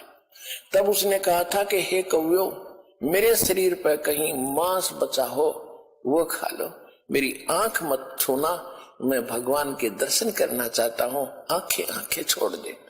इस डर से भाई बाहर रहूंगा तो कौवे खा जाएंगे, आंख फोड़ देंगे, दर्शन कैसे करूंगा। इस उद्देश्य से कुएं में लटक गया था उल्टा। तब भगवान गए थे कि भी वो मरेगा भगत, और खड़ा होकर उसको रस्से से पग लटक रहा था, बाहर निकाल लिया। वो लटका लटका कह रहा कि ए भाई मुझे छेड़े ना, मुझे ना छेड़, तू अपना काम कर, मैं अपना कर रहा हूं। उसने सोचा कोई पाली पोली बकवाद कर रहा है।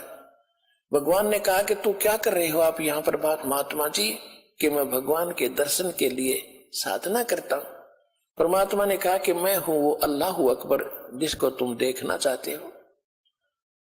अब शेख फरीद ने कहा कि देखो भाई, ऐसी बात नहीं करनी चाहिए, आपको पाप लगेगा। भगवान तो निराकार है, वो तो बेचून है, आप तो इंसान हो, आप पैगंबर हो सकते हो। परमात्मा बोले मैं तो चलो इंसान हूं, और आप जिसको खोज रहे हो वो निराकार है, और वो वैसे कह रहे हो कि मैं भगवान के दर्शन करने चाहता हूं, मेरी आंख भी खराब ना करियो अभी। तो निराकार के दर्शन महात्मा जी करोगे कैसे? भले आदमी एकदम चक्कर काट गया, पैर पकड़ लिए नू के नू कि अल्लाह तो नहीं मानने थे कि भगवान होगा, पर बाखबर जरूर है, यह जचगी की बाखबर है। तब परमात्मा ने उसको कहा कि इस देही से क्यों दुश्मनी कर ली तूने, ढंग से रोटी खा, थोड़ी खा, घना मत खा। प्रथम अंदर संयम राखे, योग युगत सब सतगुरु भाखे। गीता अध्याय नंबर 6 के श्लोक नंबर 16 में कहा है कि हे अर्जुन, ये योग यानी भक्ति साधना न तो न खाने वाली यानी व्रत रखने वाला कति खावे नहीं भोजन, या न अधिक खाने वाले का, न ज्यादा जागने वाले का, और न ज्यादा सोने वाले का कभी सफल नहीं होता। और सूक्ष्म वेद में कहा कि प्रथम अंदर संयम रखे और योग युग सब सतगुरु भाखे। ये परमात्मा सतगुरु बताओगा सही साधना के भोजन इतना खावे, यानी घना भी नहीं खा ले तो अंगड़ाई टूटेगा, फिर भक्ति कैसे करेगा, नींद आवेगी।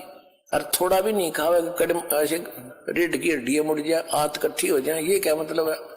यानी हिसाब का खाना खावे, संयम से खाए और भक्ति करो। तो उसके बाद वो शेख फरीद जी भगवान के साथ रहते थे, उनको सही भक्ति बताई थी। तो शेख फरीद और कमाल और साथ में भगवान तीनों पहुंच गए उस सम्मन के घर पे। और जाते जब उन्होंने देखा आज गुरुजी, और उस दिन वो चर्चा कर रहे थे, उनका लड़का विशेष आग्रह कर रहा था कि एक बार गुरुजी अपने घर आ जा। तो गांव के बच्चे यूं कहते हैं माता जी कि तुम्हारे गुरुजी तो राजाओं के घर जाते, गरीबों के कौन आवे, जब जाने तुम्हारे घर आ जा। जब देखे तुम कहते हो हमारे गुरुजी भेदभाव नहीं करते, जब जाने तेरे घर आ जाए। तो बच्चों से चिढ़ाते थे, वो बड़ा दुखी था।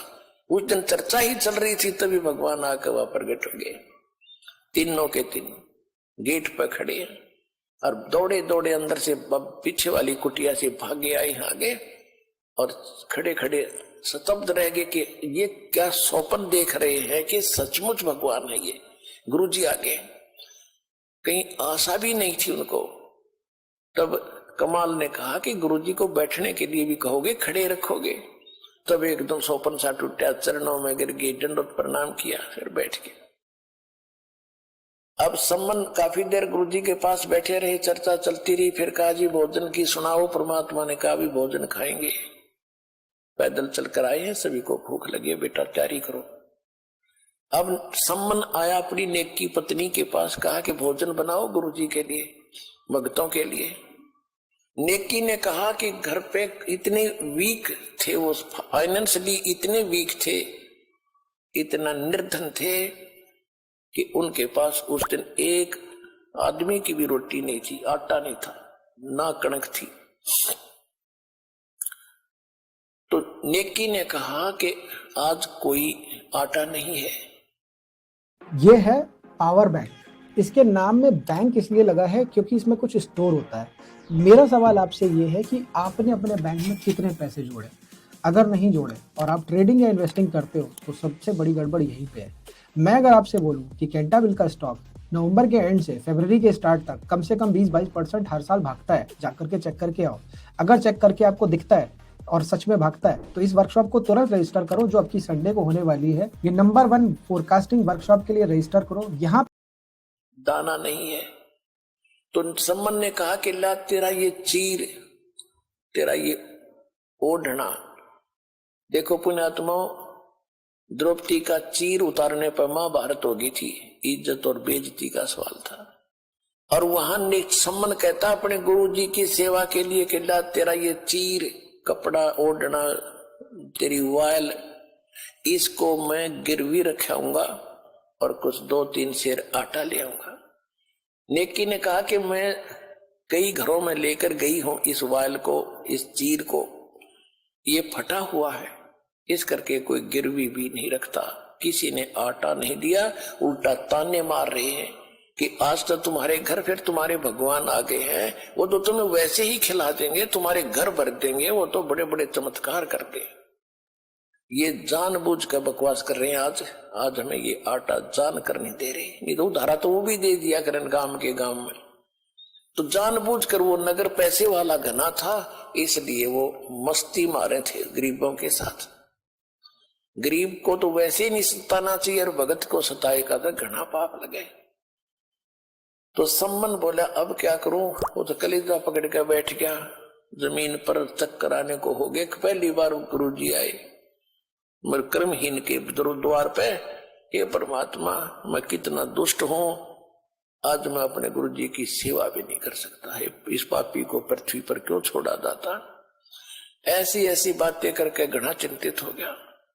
नेकी ने कहा कि चिंता ना करो, कुछ यत्न करो। क्या यत्न करूं? अब सम्मन ने पूछा कि ऐसे करो, अब तो गुरुजी से कह दो कि जी सुबह भोजन कराएंगे, ये खूब समझ जाएंगे, महात्मा है, दोबारा जिक्र नहीं करेंगे। तो सुबह कहां से लाएंगे? सम्मन ने कहा कि सुबह कहां से आएगा, झूठा और बनूंगा। तो नेकी ने बताया कि रात्रि के समय तुम चोरी करने जाना पिता पुत्र, और 3 सेर आटा चुरा लाना किसी का, महात्मा को संतों का भोजन करा के और इनको विदा कर देंगे। तो नेकी प्रति वो शिव जो लड़का था छोटा सा, प्रतिदिन सुना करता सत्संग में कि हे माता जी, गुरु जी तो कहते हैं जो चोरी करते हैं उनको बहुत पाप लगता है, वो मां अपराधी व्यक्ति होते हैं, और आज हमें चोरी करने की आप सलाह दे रहे हो, आपको पाप लगेगा। तब उसने कथा सुनाई, बेटा इस नगर का हमने अन्न खाया है और इस नगर के अंदर माया ज्यादा है, पैसे घने हैं इनके पास, इनकी बुद्धि घूम गई, ये भगवान से नहीं डरते। और बेटा अगर साधु गुरुदेव यहाँ से भूखे चले गए ना इस नगरी का, उनको सब मालूम है ये क्या कहानी हो रही है, तो ये दोष इनको लगेगा और ये सारा गांव भी नष्ट हो सकता है, खत्म हो जाएंगे सब। एक कथा सुनाई कि ऐसे एक नगर था, उसमें पैसे वाले लोग घने थे, साधु संतों का आदर करना छोड़ दिया था। उस नगर के पास एक सिद्ध पुरुष आके रात्रि में रुक गया, उसके साथ एक बच्चा था, उसका चेला था। वो खाना मांगने के लिए नगरी में गया तो उस नगरी ने सब ने मजाक कर दिया कि तू मस्टंडा है और खाने कमाने योग के योग्य है, और तुम मांगते फिरते हो, हमारी मजदूरी कर लो, पल्लेदारी कर लो, चलो तो रोटी मिल जाएगी। वो सारी नगरी में घूम कर खाली हाथ चला गया संत ने पूछा, बेटा क्या बात हुई? उस भगत ने कहा, शिष्य ने कहा, गुरुदेव ऐसी नगरी मैंने नहीं देखी, सीधे मुंह बात भी नहीं करते और ऐसी ऐसी बकवास करे। सिद्ध ने कहा कि तू सुबह फिर जाना। अब वो सुबह फिर गया, सुबह गया तो वही बातें, फिर वो वापस आ रहा था। रास्ते में एक कुम्हार था, कुम्हार का घर था, विधवा थी वह कुमारी, 5-4 बालक थे छोटे छोटे, वो खुद काम करके गुजारा कर रही थी। अब उसने वो बच्चा श्याम को भी जाते देखा था, उसको मालूम था कि कोई अन्न नहीं देगा। और कुछ साधु संत ऐसे होते थे जो छोटी जाति वालों का भोजन नहीं लेते थे, इसलिए उसने टोका नहीं, कहीं श्राप ना दे दे। तो जब वो बच्चा अगले दिन भी खाली जा रहा था, कुमारी के घर से ही रास्ता जाता था आसपास से, तब उस कुमारी ने, बहन ने कहा कि महाराज जी भोजन नहीं मिला दिखे। अगर नहीं माता जी नहीं मिला, कि मैं हूं कुम्हार जाति से और ये आटा ले जा, तेरे गुरुजी को बता देना, वैसे मत कहना कि एक कुम्हारी ने दिया है, इच्छा हो तो खा लेंगे, नहीं डाल देंगे कहीं चीटियों को। अब वो लेकर के चला गया, उसने सारी कहानी बताई। जी उस नगरी में तो जालिम लोग रहते हैं और ये आटा ऐसे एक माई ने दिया है, वो कुम्हार जाति से है, आपकी क्या आज्ञा है भगवान? गुरुदेव बोला, बेटा यह आज्ञा है मेरी, तू वापस जा और इस भोजन को बना ले, खा ले, मैं तो खाऊंगा नहीं। और वापस जा, उस बेटी ने कह दे कि यहां से अपने परिवार को उठाकर ले जा, शाम से यहां से वक्त से लाद ले जा अपने सारे सामान ने, रात को ये नगर नहीं रहेगा और ये बताएगी नहीं किसी को, नहीं तो वो भस्म हो जाएगी। और जहां रात हो जा वहीं रुक जाना, वहीं बस जाएगी, वहीं बस जाएगी, उसका वहीं पर वास हो जाएगा। अब उस संत ने आके बताया वशिष्ठ ने कि मेरे गुरुजी बहुत सिद्ध पुरुष है, जो वचन निकाल देते माई सच्ची मान लेना। और उन्होंने कहा तू यहां निकल जा अपने सारे साजबाज ने लेकर, जहां तुझे रात हो जा वहीं रुक जाना, वहीं तू बस जाएगी और रात को ये पूरा नगर खत्म होगा। इन साधु संतों को भूखा रखा है। तो माई पता था साधु संत की वचन पहले बहुत इस तरह के सिद्ध पुरुष निरे होया करते थे, इनका डर भी था। माई ने जब लाद लिए सारे भाषण गधों पर और चलते चलते वहां रुक गई, जाकर वहां से उस नगर से थोड़ी सी दूरी पर 10-15-20 किलोमीटर वहां रात होगी, वहीं रुक गई। और रात को वो सारा का सारा नगर। हाय फ्रेंड्स, अगर आप लोग कोई भी अपना बिजनेस करने के लिए सोच रहे हैं या कति नाश हो गया, ये साथ में एक अग्रोहा स्थान है, यहाँ ज्यादा सेठ रहते थे पैसे वाले, ये एक सिद्ध पुरुष ने खत्म किया था। यहां से एक माई चली थी, वो कुम्हारी, एक कुम्हारिया गांव बसा है, उस कुम्हारी के नाम से। अब सुबह सारे वो नाश हो गया, कति एक भी नहीं बच्चा, क्यों रात ने सारे अंदर, रात ने भूकंप का करके सिद्धि से सब खत्म।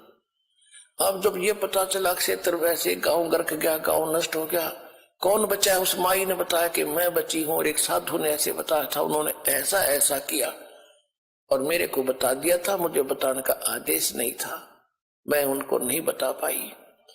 तो सबको इतनी हमदर्दी हुई उस माई के ऊपर, गरीब और भगवान की कृपा होती है कि वहां उसको कोई सैकड़ों किले जमीन दे दिए और वहीं बस गई, उसके नाम से कुमारिया गांव बसा हुआ। अपना आत्मा नेकी ने अपने पुत्र से कहा, बेटा अगर तुमने इस नगरी के तुम हितकारी हो तो चोरी करके लाइयो बेटा, अगर ये संत भूखे चले गए यो गांव गर्क हो जाएगा, इसका बेड़ा गर्क हो जाएगा बेटा, अब तुम देख लो, चोरी को दान कर दे बेटा, चोरी नहीं है। और हम साधु संतों के लिए हम नहीं खाएंगे एक दाना भी, ये पर्ण पक्का है। संबंध से बोला वहां बिल्कुल सही है, इस नगरी की हम रक्षा करेंगे, कि हमारे साथ कुछ भी बनो। दोनों बाप बेटा रात्रि में एक सेठ के घर पर जाकर सुराख लगा लिया दीवार में और सेऊ अंदर चला गया। पहले सम्मन कह रहा था बेटा तू बाहर रहे, मैं जाऊंगा। सम्मन सेऊ ने कहा कि नहीं पिताजी, आपको पकड़ लेंगे तो इस लाला जी की राजा तक पहुंचे, आपको फांसी लगवा देगा, और मैं बालक हूं, मुझे बालक समझ कर छोड़ देंगे। तो समन कहने लगा अगर तू मर गया तो फिर मैं क्या करूंगा जी का बेटा, नहीं तू बाहर रह, मैं जाता हूं। नहीं, सेव नहीं माना, कहने का भाव कि सेव प्रवेश कर गया। तो समन ने कहा बेटा 3 शेर हटा लाना, ज्यादा नहीं। तो अंदाजा सा अपनी फटी पुरानी चद्दर में 3 शेर आटा डाल के चल पड़ा। चलने लगा, जब आवाज होगी खुड़का होने से, शोर होने से, लाला जी जग गया, वहीं सो रहा था दुकान में, और उसने जो सेव निकलने की चेष्टा कर रहा था उसके पैर पकड़ कर घसीट लिया वापस के चोर चोर चोर करके। तब तक उसने वो आटा बाहर फेंक दिया था, पोटली में बांध के पिताजी आप ले जाओ, मेरे को लाला जी ने पकड़ लिया। और लाला जी ने घसीट के और बांध दिया खंबे के, और देखा कि तू अच्छा है चोर, तुम चोर हो, वैसे भगत बने फिरते थे, आज तुम्हारी पोल खुल गई। तब सम्मन उस सेव ने कहा लाला जी हम चोर नहीं है, हमारे घर हमारे गुरुजी आए हैं, और हमारे पास कोई आटा नहीं था, उधारा भी नहीं दे रहे थे, कोई किसी प्रकार भी गिरवी रखने से भी नहीं दे रहे थे, हम नहीं खाएंगे, 3 शेर आटा लिया है, हम आपका फिर दे देंगे कुमा करके। कहने लगा अच्छा सुबह पता चलेगा। अब पता चला ना कि चोरी तो वो तुम्हारे गुरु करवाते हैं तुमसे, अब चोर को क्या पीटा, चोर की माँ को सजा देंगे। कौन दे सुबेरा, राजा के पास कंप्लेंट करूंगा तुम्हारे गुरुजी की, कल देखना क्या होगा। अब हुआ और छाती पकड़ी गई, कलीजा पकड़ा का निकी सम्मन सेव का, ले वे जुल्म हो गया, ये तो नाश करेंगे, गुरुजी की बेइज्जती करेंगे कल को। अब उधर से निक्की ने पूछा कि बच्चा कहाँ है, जब सम्मन लेकर गया आटा, लड़के की मां ने पूछा बेटा कहाँ है, कि वो तो सेठ ने पकड़ लिया और मैं आटा लेके आ गया। निक्की ने सोचा कि सुबेरे बच्चे को, अब सुबेरे बच्चे को पहचानेंगे और फिर क्या करेंगे, गुरुजी को सजा देंगे ये लोग। ऐसा क्यों ना करते हैं कि लाला जी बोल ना सके, सुबेरे जिक्र भी ना करे कौन था कौन नहीं था। तो इस उद्देश्य से अपने गुरुदेव की इज्जत बचाने के लिए हृदय से कि भी नाश हो जाएगा, जब कल पता लग गया तो बेइज्जती कर देंगे गुरुदेव की। अपने पति से कहा मां ने, अपनी उसकी पत्नी ने कि जा तलवार ले जा और लड़के का सिर काट दे और सिर ले आना।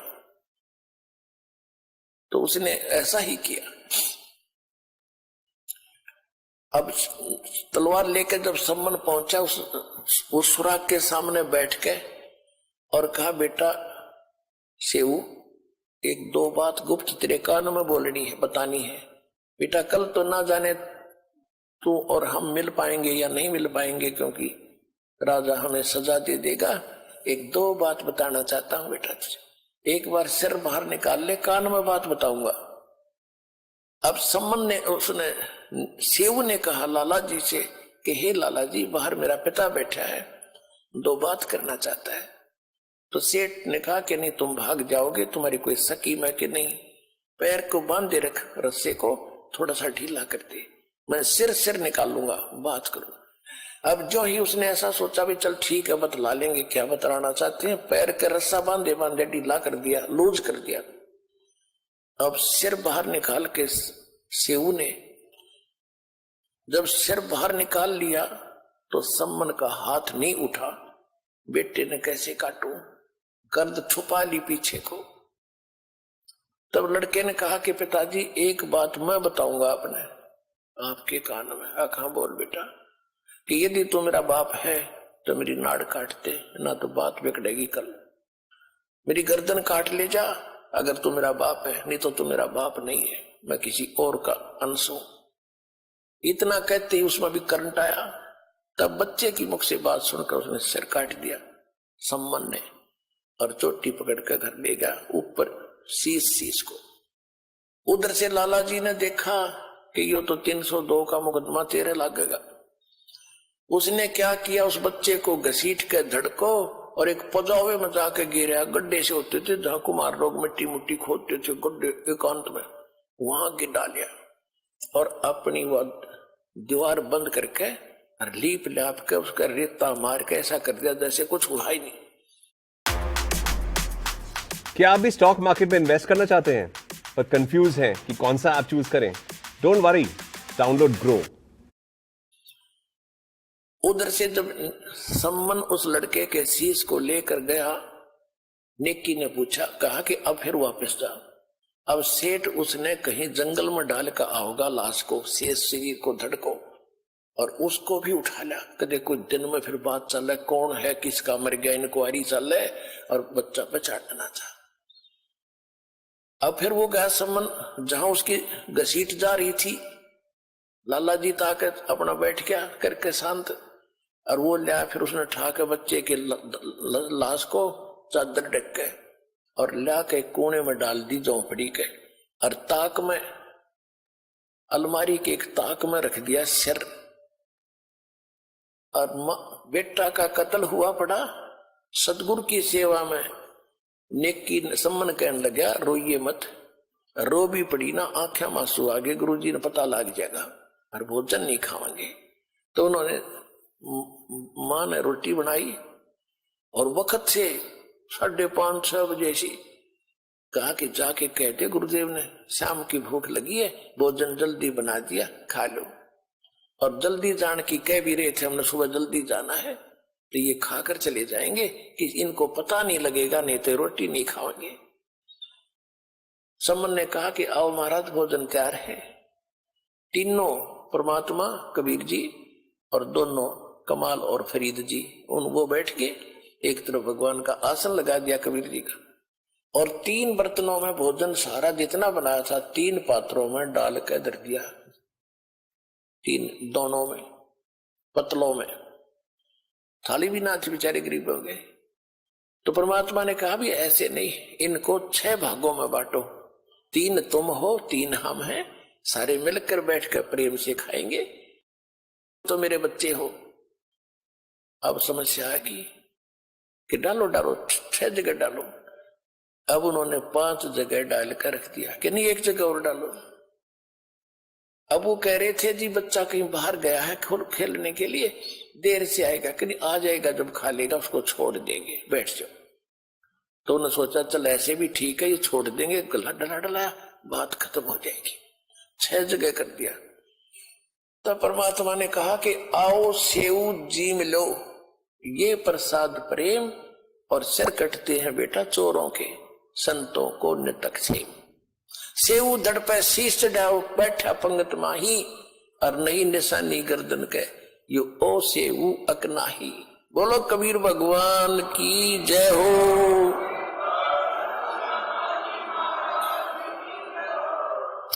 सेऊ के धड़ पे ताक से अलमारी से उठकर सिर और जमीन पर पड़े धड़ पर लग के, और बच्चा पंगत में आकर बैठ गया, और माता पिता ने गर्दन हटा कर कभी हटाकर देख रहे, इसका निशान है कि वो ऐसे है कि दूसरा है।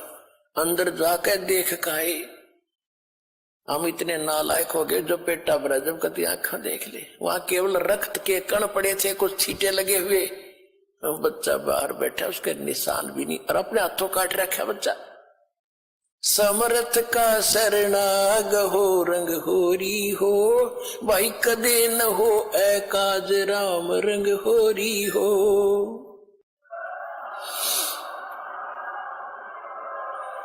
उसके बाद परमात्मा ने इतना धन दे दिया उस सम्मन को, 1 नंबर का सेठ उसी जीवन में उस शहर में 1 नंबर का सेठ हुआ। अब यहां गरीबदास जी कहते, नुक्ते ऊपर रिझेगा रे, करोड़ कर्म जल जा तुम्हारे।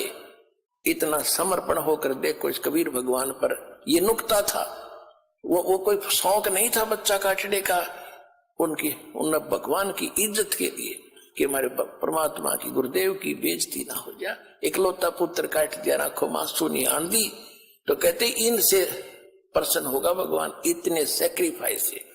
कहते नुक्ते ऊपर रिझेगा रे और करोड़ कर्म जल जा तुम्हारे। तो पुण्यात्माओं, तुम ऐसे भगवान की शरण में आके हो, सच्चे दिल से भक्ति करो कति आत्मा से, और फिर देखना पल पल में कितने चमत्कार आपको देगा, आप सोच भी नहीं सकते, और मोक्ष देगा।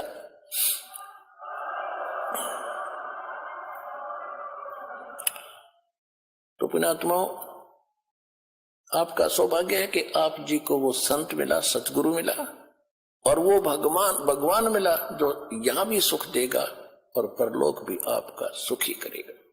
बोलो सतगुरुदेव की जय हो।